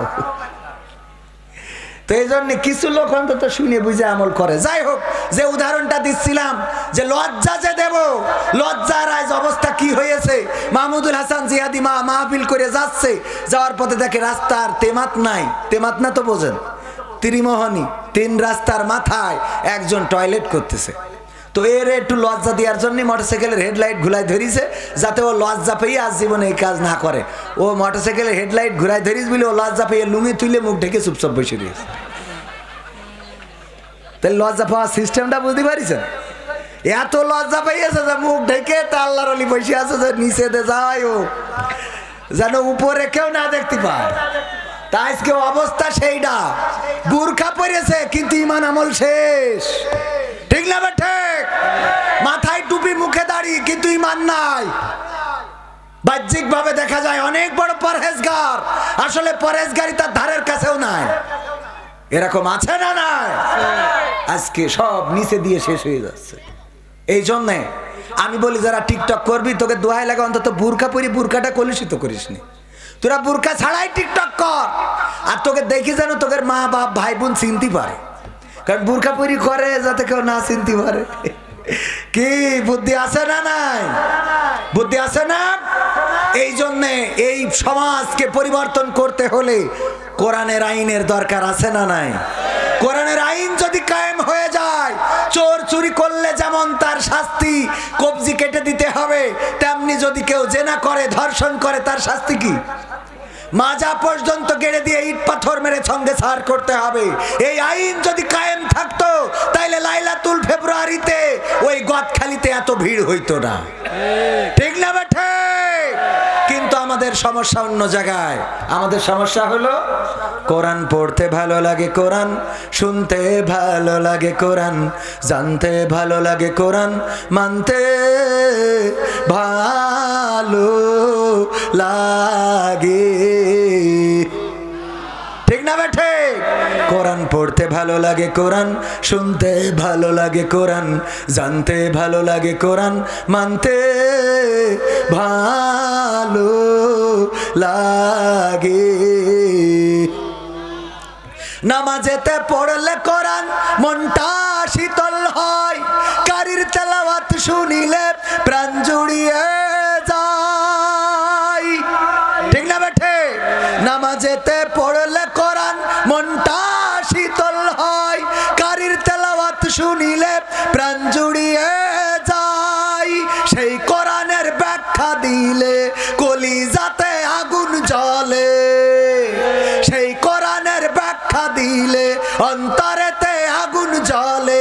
বিরোধিতাও চলে কেন তা জানি না।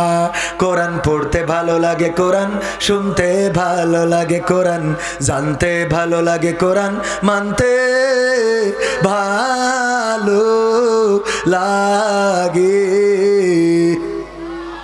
কোরআন পড়ে অনেক লোকে শুরু করে দিন, তারা আবার চাই না দেশে কোরআনের আইন। আছে না নাই? কোরআন পড়ে কত লোকে শুরু করে দিন, তারা আবার চাই না দেশে কোরআনের আইন। এটা যে কেমন নীতি, তাই তো এ দুর্গতি করছে মোদের ক্ষতি কেন তা বুঝি না। কোরআন পড়তে ভালো লাগে, কোরআন শুনতে ভালো লাগে, কোরআন জানতে ভালো লাগে, কোরআন মানতে ভালো লাগে। কোরআন বুকে, কোরআন বুকে চুমু খাওয়ার লোকের নাই অভাব। সেই কোরআনের বিরোধিতা আবু জাহেলের স্বভাব। এরকম আবু জাহেল আছে না? এই এলাকায় তো নাই, কেন আছে? বলে হুজুর সময়টা তো বড্ড খারাপ, আপনি তো ভাই সব জানেন, বুঝে শুনে কথা বলে ওয়াজের রীতি টানেন। উস্কানি ফুসকানি মূলক বলবেন না কোনো কথা, এই মঞ্চে রাজনীতি ভাই করবেন না অযথা। আমরাও ভাই কোরআন জানি মানি মোটামুটি, ঝামেলাতে থাকি মাঝে মাঝে নিয়ে ভোটা ভুটি। মক্তবেতে শিখেছিলাম আলিফ বা তা সা, কোরআন হাদিস মোটেও জানি না এমন কিন্তু না।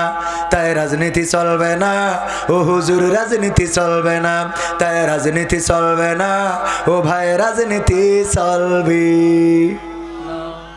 এবার বলছে শোনেন হুজুর এই মাহফিল এইবার না আগেও দিলাম। আমি বলছি তাই কি?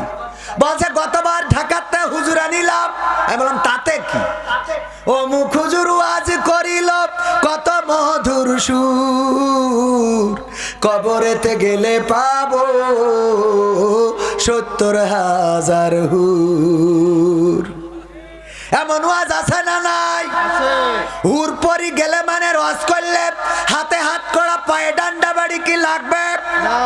তাই যদি লাগতো আল্লাহ রাসূল ৪০ বছর মক্কায় কাটালেন, কেউ কোনোদিন ফুলের টোকা দেয় না।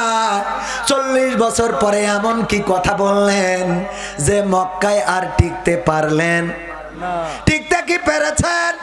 না, শুধু পারে না তা না, মক্কার আবার মদিনায় যেয়ে মারামারি করলো।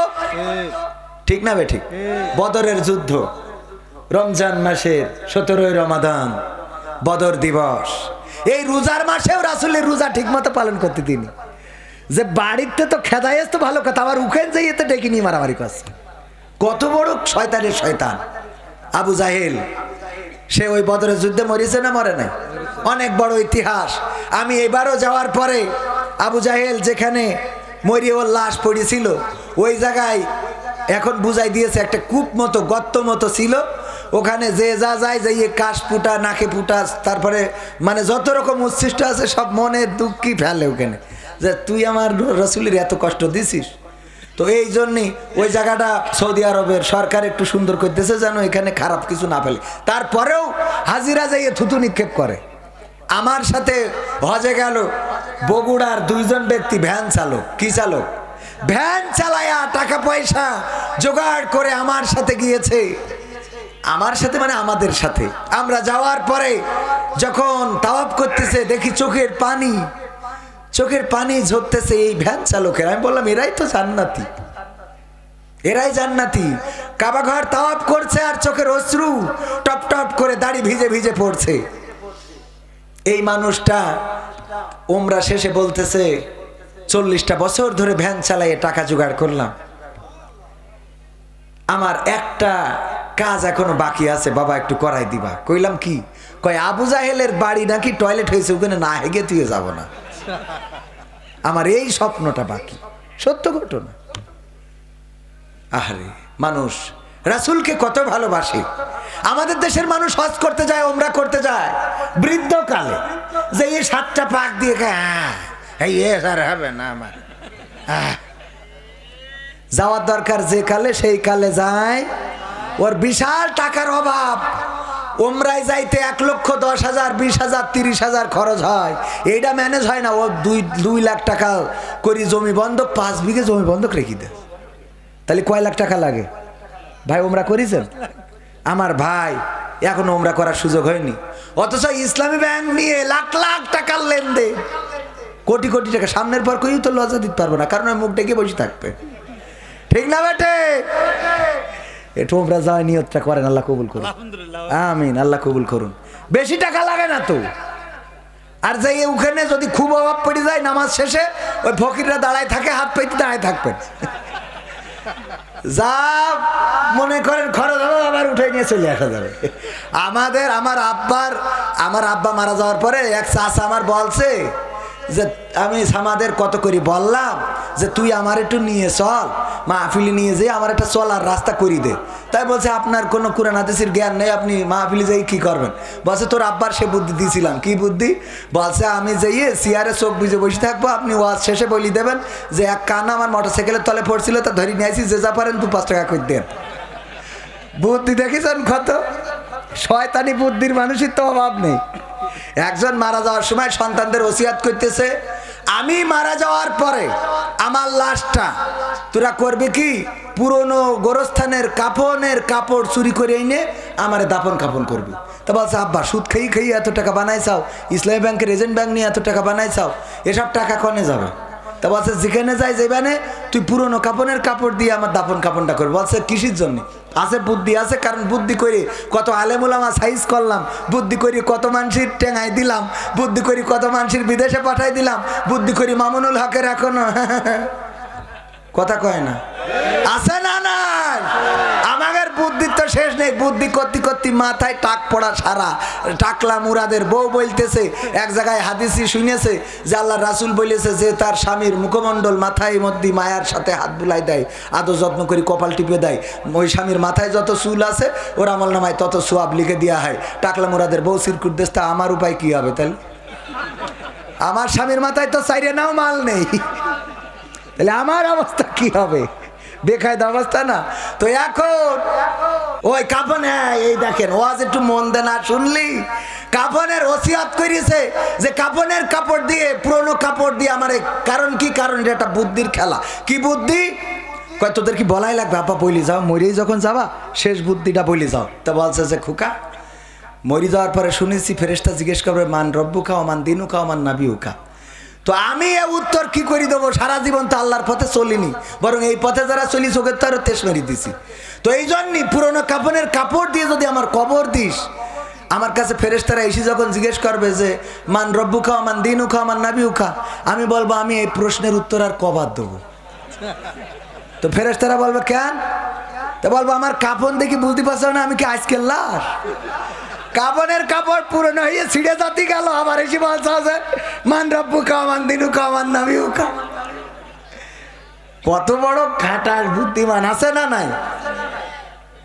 আল্লাহর রাসূলের হাদিস, বুখারী শরীফের হাদিস, আল্লাহর নবী বলছেন বনি ইসরাইলদের একজন ব্যক্তি সারাটা জীবন আল্লাহর নাফরমানি করেছে, মারা যাওয়ার সময় সন্তানদের ওসিয়ত করলো, গো সন্তানেরা আমি মারা যাওয়ার পরে আমার লাশটা পুড়াবা, তারপরে ছাই বানাবা, তারপরে যেদিন বিকট ঝড় হবে ওই ঝড়ের দিনে আমার লাশটার ছাইটা উড়াইয়ে দিবা।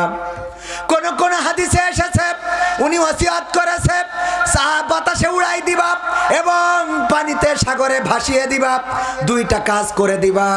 আল্লাহ রাব্বুল আলামিন এই ছাই বানানোর পরেও তারে বানাইতে পারবে না? পারবে না।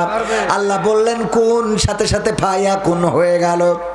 আল্লাহ বললেন ওগো আমার বান্দা, তুমি এমন ওসিয়ত কেন করেছিলে? তোমার লাশটাকে পোড়ানো হবে, ছাই বানানো হবে, তারপরে উড়ানো হবে। ওই লোকটি বলল আল্লাহ আমি সারাটা জীবন তোমার নাফরমানি করেছি, সারাটা জীবন তোমার হুকুমের বিরুদ্ধে চলেছি, তোমার গোলামি করি নাই, শয়তানের গোলামি করেছি। ওগো আল্লাহ আমি এটা বিশ্বাস করতাম যে একদিন তুমি আমাকে ধরবা, আর ধরার পরে আমার খারাপ কাজের জন্য শাস্তি দিবা।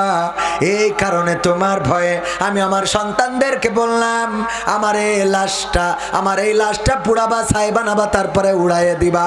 আমার আল্লাহ বললেন তোমার মনের মধ্যে আমার এই ভয় থাকার কারণে আমি তোমার গোটা জিন্দেগির গুনাহ ক্ষমা করে দিয়ে তোমাকে জান্নাতের বাসিন্দা হিসাবে কবুল করে নিলাম। ভাইরা আমার, এখানে আমরা যারা এসেছি এই মাহফিলটা কারো নাজাতের হয়ে যাবে, আবার এই মাহফিলটা কারোর বিরুদ্ধের সাক্ষী হয়ে যাবে, ঠিক না ঠিক? এই কোরআন একজন মানুষের পক্ষে সাক্ষ্য দেবে, আর রমজানের রোজা একজন মানুষের পক্ষে সাক্ষ্য দেবে। দুইটা জিনিস হুজুররা আছে, আমি যদি ভুল বলি হুজুররা বলতে পারেন না এমন কথা হাদিসে নাই।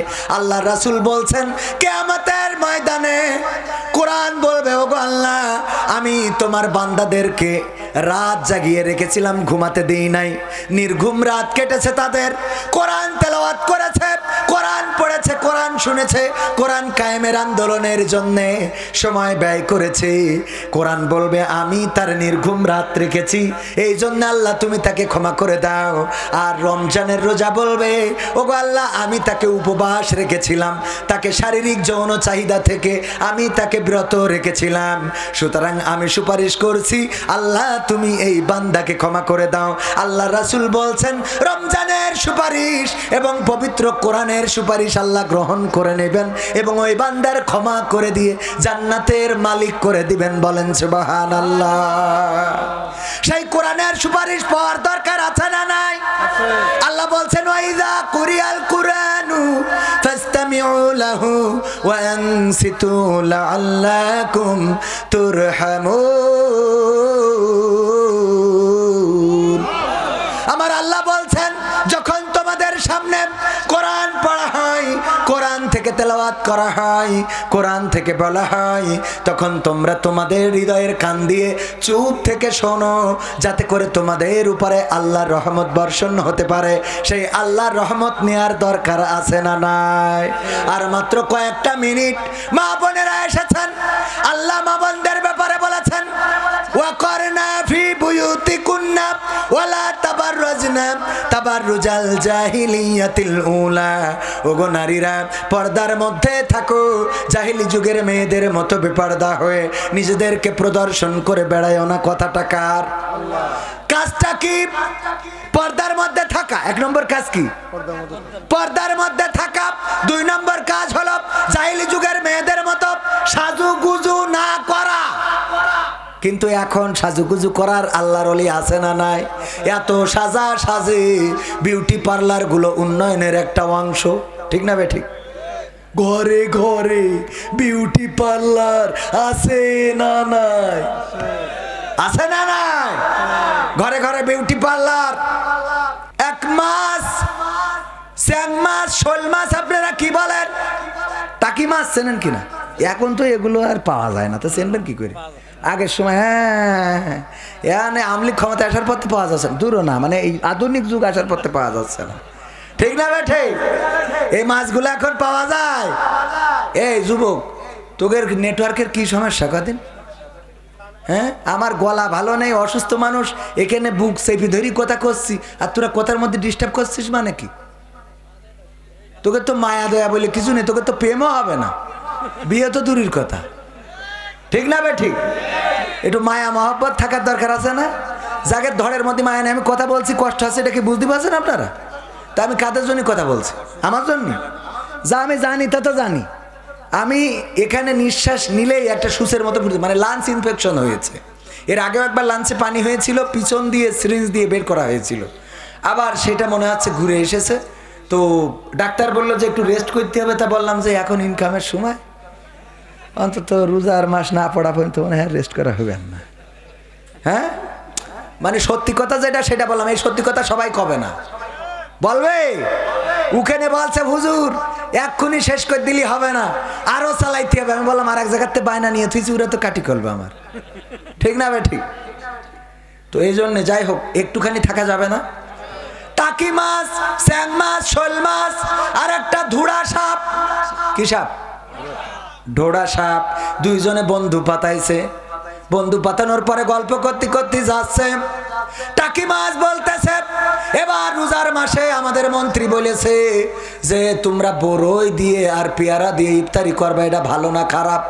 সাপ বলছে কে খেজুরির কি এত অভাব পড়ে গেছে। দুজনেই গল্প করছে আর ওই সাপ এরাম এরাম করছে। তো মাছ বলতেছ কি ভাই রে তুই একটু সোজা হয়ে চল, তোর তো এই যে এরাম এরাম করছিস আমি তো তোর কাছেই যেতে পারছি না, তাহলে বন্ধু পাতায় লাভ হইল কি? এই কথা বলার পরে আবার কিছু দূর গেছে, যাওয়ার পরে টাকি মাছ বলছে তুই একটা গল্প বল। বলছে আমি কি গল্প বলবো, আমার গল্প বলার মতো তেমন কিছু নেই, তবে একটা বিষয় দেখেছি যে বাংলাদেশে আমাদের দেশে ওই যে যখনই কোনো বাস অ্যাক্সিডেন্ট করে তখন ওইটার ড্রাইভিং লাইসেন্স থাকে না, ওইটার রোড ট্যাক্স থাকে না, ওইটার কাগজপত্র থাকে না, ওইটার ফিটনেস থাকে না, আর অ্যাক্সিডেন্ট করার আগ পর্যন্ত কেউ ধরতে পারে না, ঠিক না বে ঠিক? অ্যাক্সিডেন্ট করার আগ পর্যন্ত ধরতে পারে না। অ্যাক্সিডেন্ট করার পরে ওই বেইলি রোডে আগুন লেগে গেছে, ওইটা লাইসেন্স নেই, কাগজপত্র নেই, এই নেই তাই নেই, সব যখন পুড়িয়ে যায় আগুন ধরে যায় তারপরে খুঁজে পায়। আর এতদিন কি করে? কথা কয় না। এতদিন কি করে? এতদিন কনে কি করে আজ আর বলবো না, অন্যদিন এসে বলবানে, সময় যেহেতু অল্প। তো এই মাছ বলতেছে দোস্ত তারপরে কি বলছে, তারপরে যা বলবো। ওদিক মাছ বলছে তুই যে গল্প করছিস আমার কান পর্যন্ত পৌঁছচ্ছে না, কারণ তুই তো এই করতেছিস, সোজা হয়ে চলতে পারিস না। ওর এই কথা বলার পরে সাপ বলছে তোর সাথে আমার কাটাকাটি, তোর সাথে বন্ধুত্ব করার দরকার নেই। বইলে সাপ একদিকে মাছ একদিকে। সাপ যাইয়ে জাল পেতে থিয়াইলো আমার ভাইজান, ওই জালে বেঁধে গেছে। বেঁধে যাওয়ার পরে জালে যদি সাপ বাঁধে মাছ আর বাঁধে? ও তো বিপদে পড়ে আছে যে কেউ যদি উদ্ধার করে, কিন্তু ও ডাকতেছে বাঁচাও বাঁচাও, আর সাপরা মনে কাছে গেলেই পরে ধরবে, এই মাছরা মনে কাছে গেলেই ধরবে। এই জন্য কেউ জালের কাছে আসে নাই। ভাই মাঠে যেই দেখে মাছ বাঁধা কি সাপ বেঁধেছে, এই জন্য এই সাপের ধরি টান টেনে করে মেরে আলির পরে থুয়ে দিয়েছে। ওই মাছ আবার ঘুরতে ঘুরতে যেই দেখে আলির পরে একদম সোজা। বলছে ওরে আমার দোস্ত তোর আমি একসাথে চলার সময় কত বললাম যে একটু সোজা হয়ে চল, এখন তো ঠিকই টানটেনি হয়েছিস, ঠিক না বে ঠিক? এখন তো ঠিকই টানটেনে। তাহলে এতদিন ধরে যে বললাম আমার সাথে চলার সময় একটু সোজা হয়ে চল, তা না সোজা হয়েছে না হয় না? আমার যুবকেরা, তরুণেরা, কিশোরেরা, মায়েরা, বোনেরা, মুসলমানেরা, হিন্দুরা, বৌদ্ধরা, খ্রিস্টানেরা সব সোজা হয়ে যায় ওই এক সময়। ওই সময় আর কারো কোনো ক্ষমতা থাকে না, ওই সময় আর কারো কোনো পাওয়ার থাকে না, কারো কোনো চেয়ার থাকে না, কারো কোনো কাপড় থাকে না, সব একাকার হয়ে যায়। ওই সময় টান টেনে সোজা হয় না, হয় না? এবার এই সোজা হওয়ার পরে শুধু সোজা হয় না, একটা উদাহরণ দিলেই বুঝবেন। একজনের বউ বিয়ে হওয়ার পরে মুখে দাড়ি থাকার কারণে ওর সাথে ঘর করবে না, এই জন্যে যাইতে চায় না শ্বশুর বাড়ি। আর যদি যায় ও আলাদা ঘরে ঘুমায় আর এ এক ঘরে ঘুমায়। এই জন্যে স্বামী আমার ভাইজানের তো দাড়ি নেই, আরে যার দাড়ি আছে মনে করেন সভাপতি সাহেব, উনি কি করেছে বউ যেন ঘরে এসে শোয়, এই জন্যে তাবিজ নীতি গেছে পীর সাহেব আটরশিতে তাবিজ এনেছে, কাজ হয় নাই।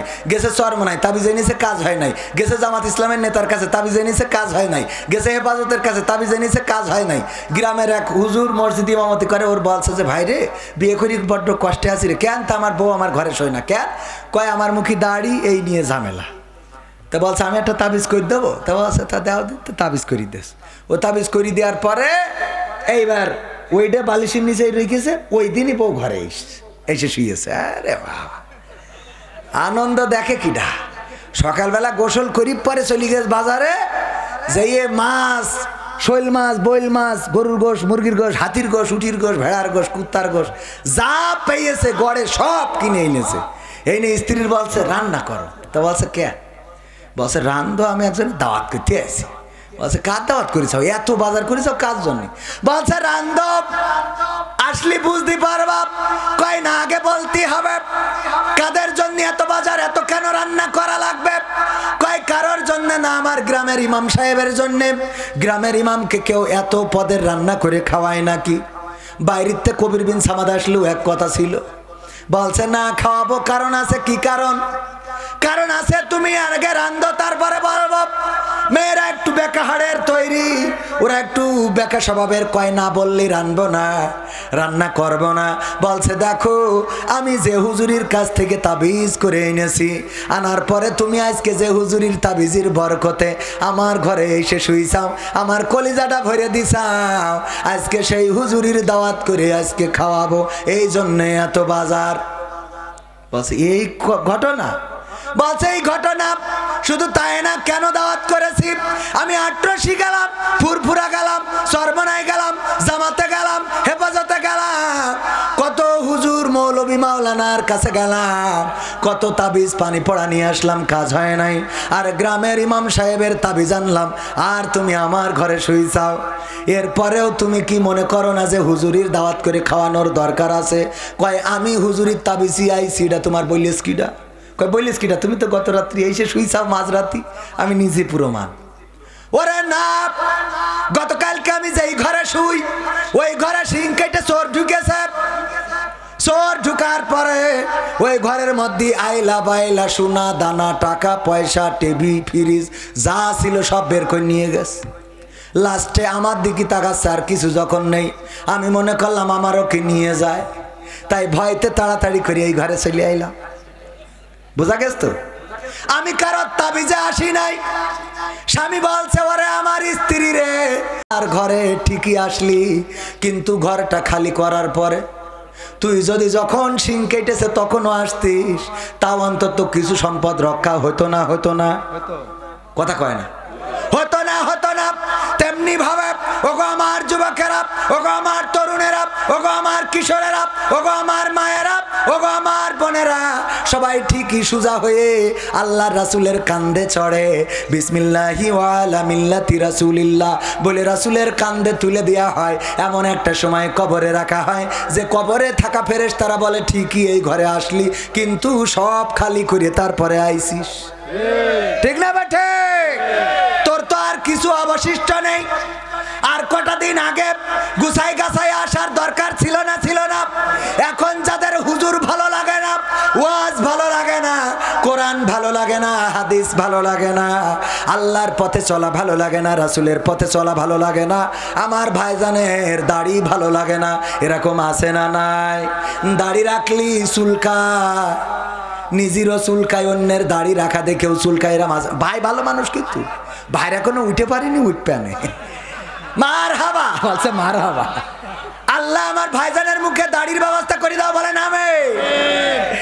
আমার ভাইজানের মতো অনেকে আছে, দাড়ি নাই তো নাই, নামাজ পড়ে না, রোজা করে না, আবার বলে সংবিধানে রাষ্ট্র ধর্ম ইসলাম রাখা যাবে না রে, বলে না? বলে না? আর আমি ওদের ব্যাপারে বলেছি সংবিধানে রাষ্ট্র ধর্ম ইসলাম আছে বলে তোমার কেন জলে রে বন্ধু, তোমার কেন জলে? শয়তানে জালে কি আগুন তোমারই বগলে, তোমার কেন জলে রে বন্ধু, তোমার কেন জলে? ইসলাম হলো শান্তির ধর্ম, আছে সুবিচার, অন্য ধর্মের প্রতি কভু করে না অবিচার। মিলেমিশে থাকার কথা, মিলেমিশে থাকার কথা দিয়েছেন নবী বলে, তোমার কেন জলের টাকলা, তোমার কেন জলি? ঠিক না বেঠে? ইসলাম সংবিধানে রাখা যাবে না। আবার যেই ভোট আসে মাথাতে টুপি খোলে, জায়গায় 10 ওয়াক্ত পড়ে। কেমন করে পড়ে? আপনার বানিয়া বাহু, তাই তো? বানিয়া বাহু যখন এসেছে, বানিয়া বহু এই গ্রামে এসেছে ভোট করার জন্য। আসরের নামাজ আজান হয়ে গেছে, বলতেছে তাড়াতাড়ি আজান হয়েছে কিনা? বলছে হ্যাঁ হয়েছে, নাও তাড়াতাড়ি নামাজটা পড়িয়ে নি। নামাজ পড়িয়ে নিলে আবার ইখানতে যেয়ে যখন আবার এন্দাই গিয়েছে, যাওয়ার পরে বলছে আজান হয়েছে কিনা? বলছে হয়েছে, নামাজও হয়ে গেছে। বলছে এইসব তালি যারা যারা পড়নি আবার দাঁড়ায়। পিয়াজ বলতেছে আপনি যে ওখান থেকে পড়িয়ে আসলেন, অসুবিধে নেই, এখন যত পড়িয়ে নিতে পারো। 5 বছর তো আর পড়বো না, সুতরাং এখন যত পড়ে পারা যায়, ঠিক না বেঠে? এইভাবে ব্যবহার করে। ইসলাম ভালো লাগে না, কোরআন ভালো লাগে না। আবার যখন মরে যায় তখন ওরে হুজুর ডেকে নিয়ে জানাজা দেয়া লাগে, হুজুর ডেকে নিয়ে জানাজা পড়ানো লাগে, তারপরে কবরে নামানো লাগে। কবরে নামানোর সময় হুজুর বলে বিসমিল্লাহি ওয়া আলা মিল্লাতি রাসূলিল্লাহ। বলেন এই কথা কি সত্য বলে না মিথ্যা বলে? যেই ব্যক্তি দুনিয়ায় থাকতে আমার রাসূলের পথে তো চলেই নাই, আমার রাসূলের সুন্নাত দাড়ি রাখে নাই, আমার রাসূলের সুন্নাত টুপি পরে নাই, আমার রাসূলের সুন্নাত পাঞ্জাবি গায়ে দিলে কয় হুজুর কাপড়ের দাম বাড়বে না কেন? একা যে 3 জনের জামা হইতো তাই একা গাইতে বসে আছেন। তা আমি কই আমরা নাই 3 জনের তো একা গাই দিছি, এটা ঠিক। তা তোমাদের ওই নায়িকারা যে একটুক একটুক পরে ওসব কাপড়গুলো কনে যাবে? ঠিক না বেটে? ওরা যে একটুক একটুক পরে ও কাপড়গুলো তো আমরা কভার করতেছি, তা না হলে তো দেশ তো বেকায়দা দেউলিয়া হয়ে যেত, ঠিক না বেটে? ওরা ছোট ছোট পরে, ওতে খুব ভাল লাগে। হাঁকি থাকে, পাকামো আছে না নাই? আর আমরা জুব্বা পড়লি আরে বাবা মিজাজের মুখের মধ্যে মানে কুত্তায় মুতিতে তাকানোর কায়দা নেই। টুপি পরে একজন গেলেই ওনার মানে হাও মাও শুরু করে দেয়। হুজুর এসলো কেন? হুজুর এসলো তোমার উড়োই দিয়ে আসেননি, পাকা মুখ থাকার। এক কলেজের টিচার ধরা পড়িয়েছে, সাথে পিস্তল নিয়ে তো স্কুলে যায়। স্কুল না কলেজের, দেখেছেন না আপনারা? ওর বাড়ি সার্চ করিয়ে খুনটা খুদায় মানে অস্ত্র মারামারি করার, আমরা ওসব নামও জানি না। চাইনিজ কুরুল, তারপরে থাইল্যান্ডি কুরুল, ইংল্যান্ডের কুরুল, আমেরিকার কুরুল, লন্ডনী কুরুল, এসব অনেকগুলো পাওয়া গেছে। ওইগুলো যদি কোনো দাড়িওয়ালা টুপিওয়ালার কাছে পাওয়া যেত, শোনেন আপনার কিন্তু আমি আপনার নিয়ে আমার কোনো ওয়াজ নেই, না না না, আপনি মন খারাপ করেন, আপনার এখনো উঠে পারিনি, ওট পেয়ে আল্লাহ কবুল করলেন, আল্লাহ কবুল করুন, বলেন আমিন। আমার ভাই, কলিজার ভাই, ও আপনার চাচা, অসুবিধা চাচার অবস্থা খারাপ গো, চাচার তো এখনো সবাই ভাই বলে। ও আমার ভাইরা, এরপরে যখন মারা যায়, যাওয়ার পরে যারা বিসমিল্লাহি ওয়া আলা মিল্লাতি রাসূলিল্লাহ বলে, ওটা মিথ্যে কথা, ওটা বলা যাবে না। কেন মিথ্যে কথা? আমি উদাহরণ দিতে যাই বলি, আমার সভাপতির বললাম, সভাপতি সাহেব একটা গরু কি পুষানি দেওয়া যায়? পুষানি বোঝেন আপনারা? আমি বললাম একটা গরু কি পুষানি দেওয়া যায়? ওনার অনেকগুলো গরু আছে। তা বলছে গরু পুষানি নিবা, তুমি তো ওয়াজ করি বেড়াও, গরুর খাওয়াবা কখন? তাই আমি বলছে আমার ছেলে বড় হয়ে গেছে, ও খাওয়াবে না। বলছে তোমার তো ঘাস কাটার লোক নেই। আমি বলছি আমার ছেলে ও কেটে ইনবে না। তা বলছে তোমার তো খোল কেনার টাকা নেই। আমি বলছি ওয়াজ করি যা পাই তাতে হইবে না। বলছে তোমার তো ভালো গোয়েল নেই। তাই আমি বলছি ওই যে খুঁটি লাগাই দিয়ে ভালো করি আমি সেই দেবানে, অ্যাসবেস্টাস পাওয়া যায় বাজারে, সেই দেবানে। তা বলছে তোমার তো মশারি নেই। আমি বলছি বাবা কয়েল ধরাই দিবা না। বলছে তুমি পুষতে পারবা না। তার মানে কি? দেবে না। এখন হঠাৎ করে উত্তর গগনে মেঘ হয়েছে, কালো মেঘ, দুমদাম করি কটা দাম করে পড়িয়েছে, একটা ওনার গইলির পরে পড়িয়েছে। পড়ার পরে সকালবেলা ডাকছে কবির বিন সামাদ, আমি বলছি আমার ডাক দিতে তুমি ছাড়া কি ডাক? শোনো গরু নিতে চাইলে নিবা নাই? তা আমার দিল্লি তো ভালো হয়, আমার বাচ্চা দুধ পাচ্ছে না, তো একটু ভালো হয়, গাই গরু দেবেন একটা? তা বলছে দেবো, লোকজনটাকে নিয়ে আসো, নিয়ে যাও, গইলে আছে। তা আমি বলছি লোকজন লাগবে কেন? আপনিও দাড়িওয়ালা, আমিও দাড়িওয়ালা, আপনিও টুপিওয়ালা, আমিও টুপিওয়ালা, হয়তো আপনি জামাত ইসলাম করেন, আমি চরমনাই করি, তো অসুবিধা নেই, একই তো রাস্তা, একটু মত পার্থক্য সামান্য, তো মিলমিশ করে নিলে এবার বাসুর একটা হলে আমার একটা আপনার। তা বলছে একা পারবা না? আমি বলছি একটা গরুর সাথে পারবো না, কি মনে করেন আপনি? বলছে দেখো গইলি আছে, পারো কিনা, যাইয়ে দেখি গইলি 4 হাত পায় এক দেখি, তারপরে লেজের দিকে তাকায় দেখি নেটওয়ার্ক নেই, মানে মাসি বসছে তার তাড়াচ্ছে না, মানে গরু তো দেখতে পায় না, ওর নেটওয়ার্কে কাজ করে, ওর বাড়ি দেয়। তো নেটওয়ার্ক পাচ্ছে না, মানে টাওয়ার শেষ। নাকে একটু হাত দিয়ে দেখলাম না, ফুসফুসেও আপ ডাউন বন্ধ করে দিস। আমি আস্তে করে এসে বলছি, সভাপতি গরু কি মরি গ্যাস নাই? তা বলছে মরি গ্যাস বলেই তো তোমার ডাকছি, জ্যান্ত গরু তোমার পুষানি দেবো ভাবলে কি করি? ওই গরুটা একটু পায়ে দড়ি বেঁধে বা ঢুকিয়ে খড় বাগানে দিয়ে আসতে হবে। তা বলছে আপনি আমার ফাঁসি দেন, আমার ফাঁসি দেন, তারপরে ওই মরা গরু কান্দে তুলবো। বেঁচে থাকতে বললাম গরু দেন, কত কাহিনী। ওরে বাবা খাওয়াতে পারবা না, ঘাস নেই, টাকা নেই, খোল নেই, ভুসি নেই। আর মরে যাওয়ার পরে বলেন লোক ডেকে আনো, তারপরে তার খড় বাগানে নিয়ে যাও, না নিয়ে যাব না। তেমনি ভাবে এখন অনেকেই আছে কোরআনের পথে ডাকলি ওর টাইম নেই, দাড়ি রাখতে বললি রাখে না, নামাজ পড়তে বললি যাই না, কোরআন শিখতে বললি শেখে না, হাদিস মানতে বললি মানে না। জিহাদ ইসলামী আন্দোলন এর তো ধারের কাছেও নেই।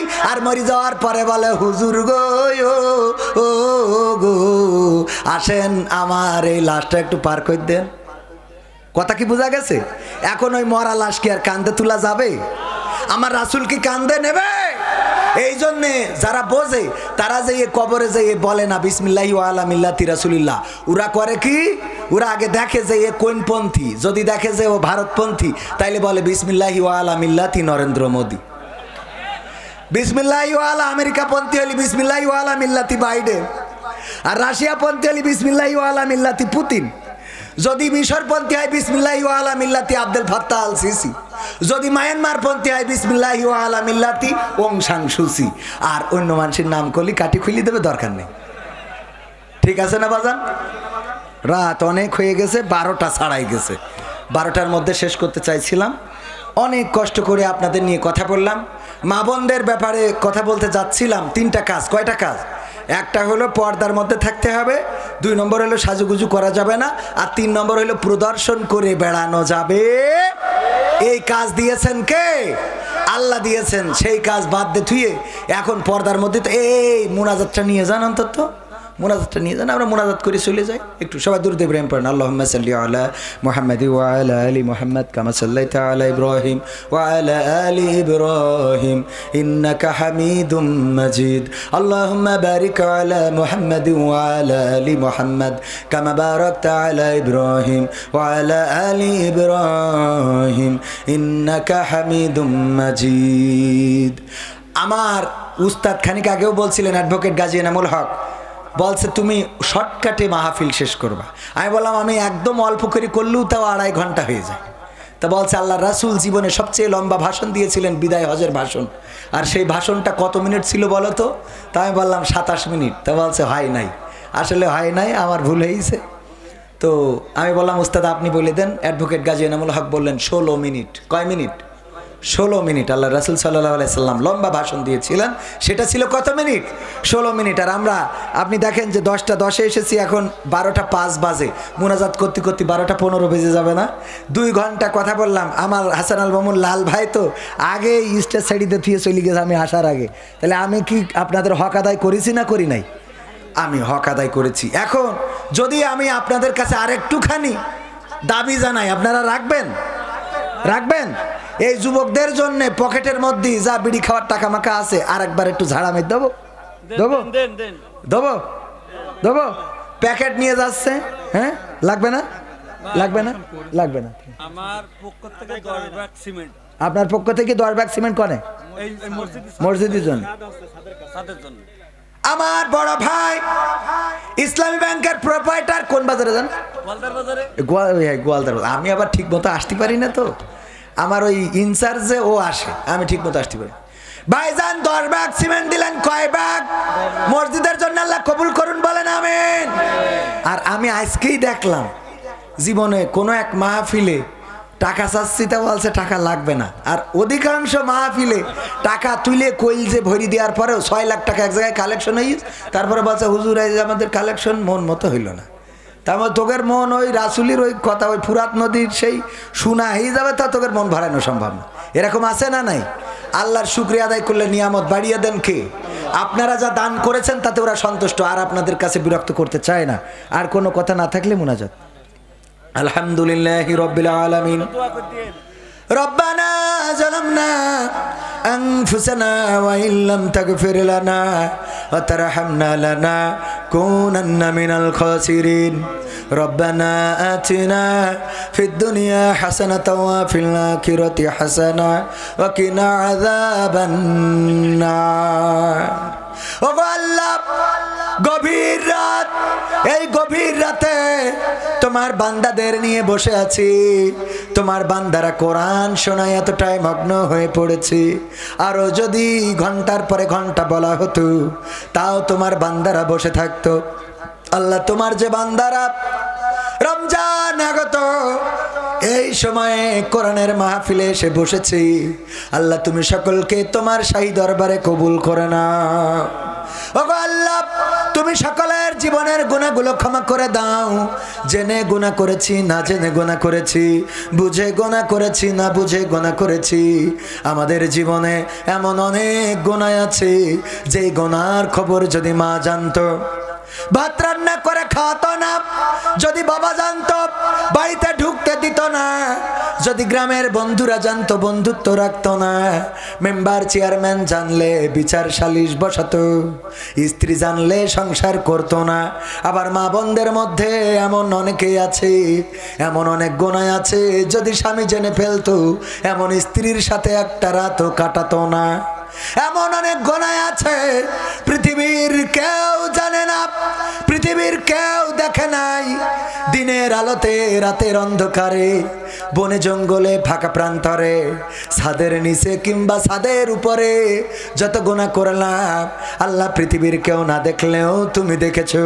এমন গুনাহগুলো তুমি তোমার গফুর গফফার নামের ওসিলায় ক্ষমা করে দাও।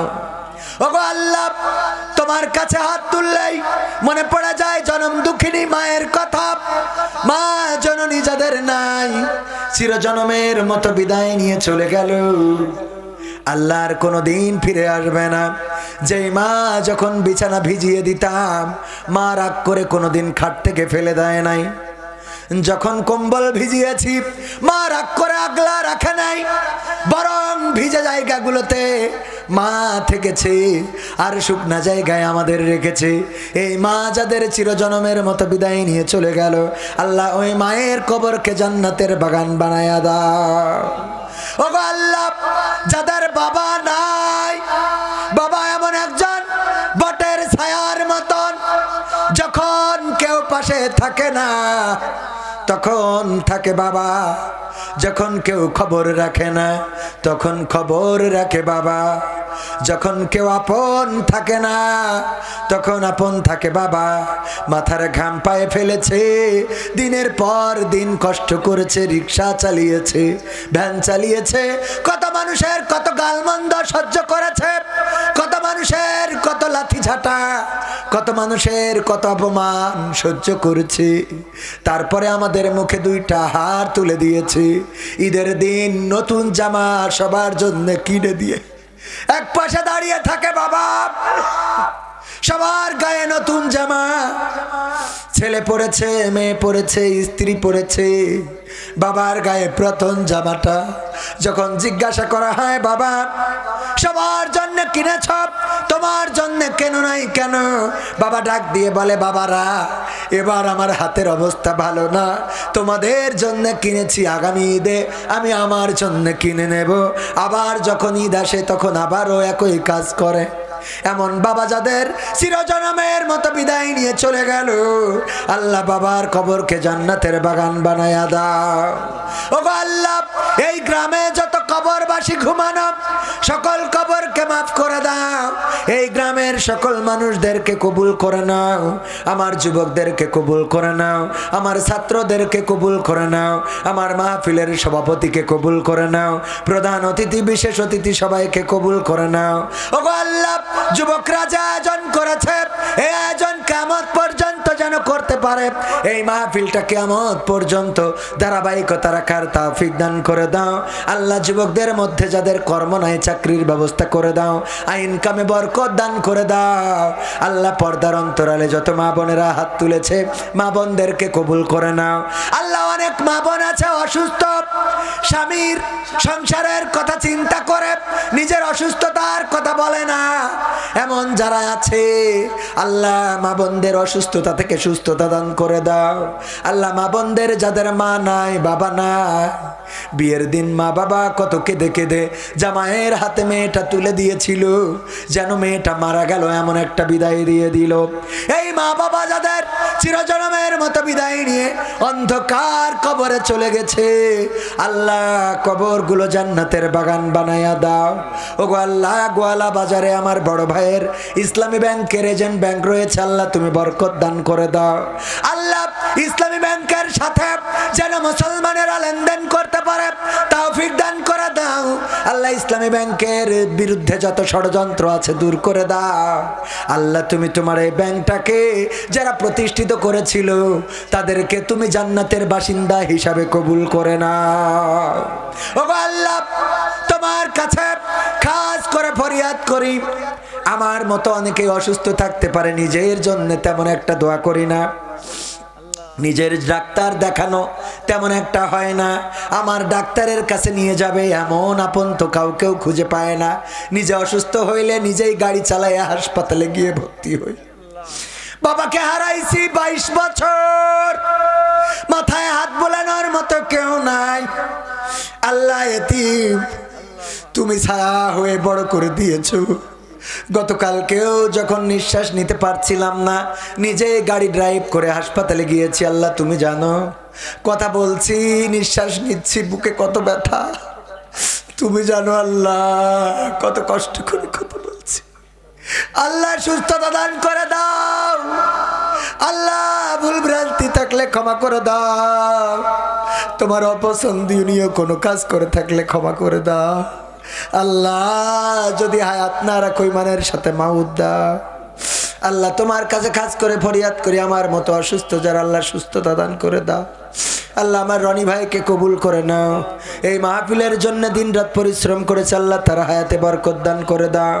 ও আল্লাহ, স্টেজে আরো গণ্যমান্য ব্যক্তিবর্গ আছে, কেউ বা বর্তমান চেয়ারম্যান, কেউ বা সাবেক, কেউ বা বর্তমান মেম্বার, কেউ সাবেক মেম্বার আল্লাহ, তুমি সকলকে কবুল করে নাও, নেক হায়াত দিয়ে দাও। আপনজন যারা কবরে, কবরগুলো জান্নাতের বাগান বানায়া দাও।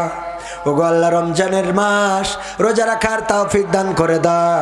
তোমার কাছে খাস করে ফরিয়াদ করি, বাংলার জমিনে তুমি আলেমদের মুক্তির ব্যবস্থা করে দাও, মামুনুল হককে মুক্তির ব্যবস্থা করে দাও আল্লাহ। কওমি, আলিয়া, চরমানা, জামাত, হেফাজত যত মত পার্থক্য আছে কোরআনের জন্য দূর করে দিয়ে সবাইকে এক ঐক্যবদ্ধ করে দাও আল্লাহ।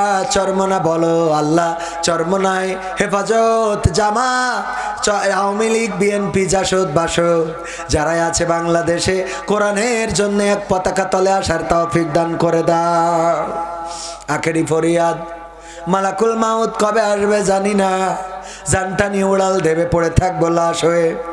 কেউ আর ওই দিন বলবে না কবির বিন সামাদ সাহেব কোথায়, বলবে লাশটা কোথায়। কাফনের কাপড় জানি না কোন দোকানে রেডি হয়ে আছে, কোন বাঁশঝাড়ের বাঁশটা রেডি হয়ে আছে জানি না, কোন কবরের মাটিটা তৈরি হয়ে আছে জানি না। যেদিন মারা যাব ওই দিন কাফনের কাপড় চলে আসবে বাড়িতে, মসজিদের খাটিয়াটা আসবে, গোসল করাবে, কাফন পরাবে, জানাজা পড়াবে। তারপরে যখন কবরের দিকে নিয়ে যাবে মা কাঁদবে, খোকারে কে আমার ঔষধ কিনে দেবে। বাবা কাঁদবে, খোকা কে আমার লুঙ্গি জামা জুতা কিনে দেবে। সন্তান কাঁদবে, কলিজার টুকরা চিৎকার করে বলবে বাবা কে আমাদের মাথায় হাত বুলিয়ে দেবে। ওগো বাবা কে আমাদের স্কুলের রেজাল্ট এনে দেবে। না, ওই দিন কারোর কথায় সাড়া দেব না। সবার গগন বিদারী চিৎকার উপেক্ষা করে কবরের দিকে চলে যাব। কবরে নামাবে, বাঁশ গেড়ে দেবে, মাটি ছুঁড়ে দেবে। আর কেউ কোনোদিন খবরে নেবে না। আল্লাহ এই মরণ যেহেতু দিবা, রোড অ্যাক্সিডেন্টে মরণ দিও না, কোথাও আগুন লাগায়া পোড়ায়া মরণ দিও না। ওগো আল্লাহ তুমি পানিতে ডুবায়া মরণ দিও না। আল্লাহ তুমি হার্ট স্ট্রোকে মরণ দিও না।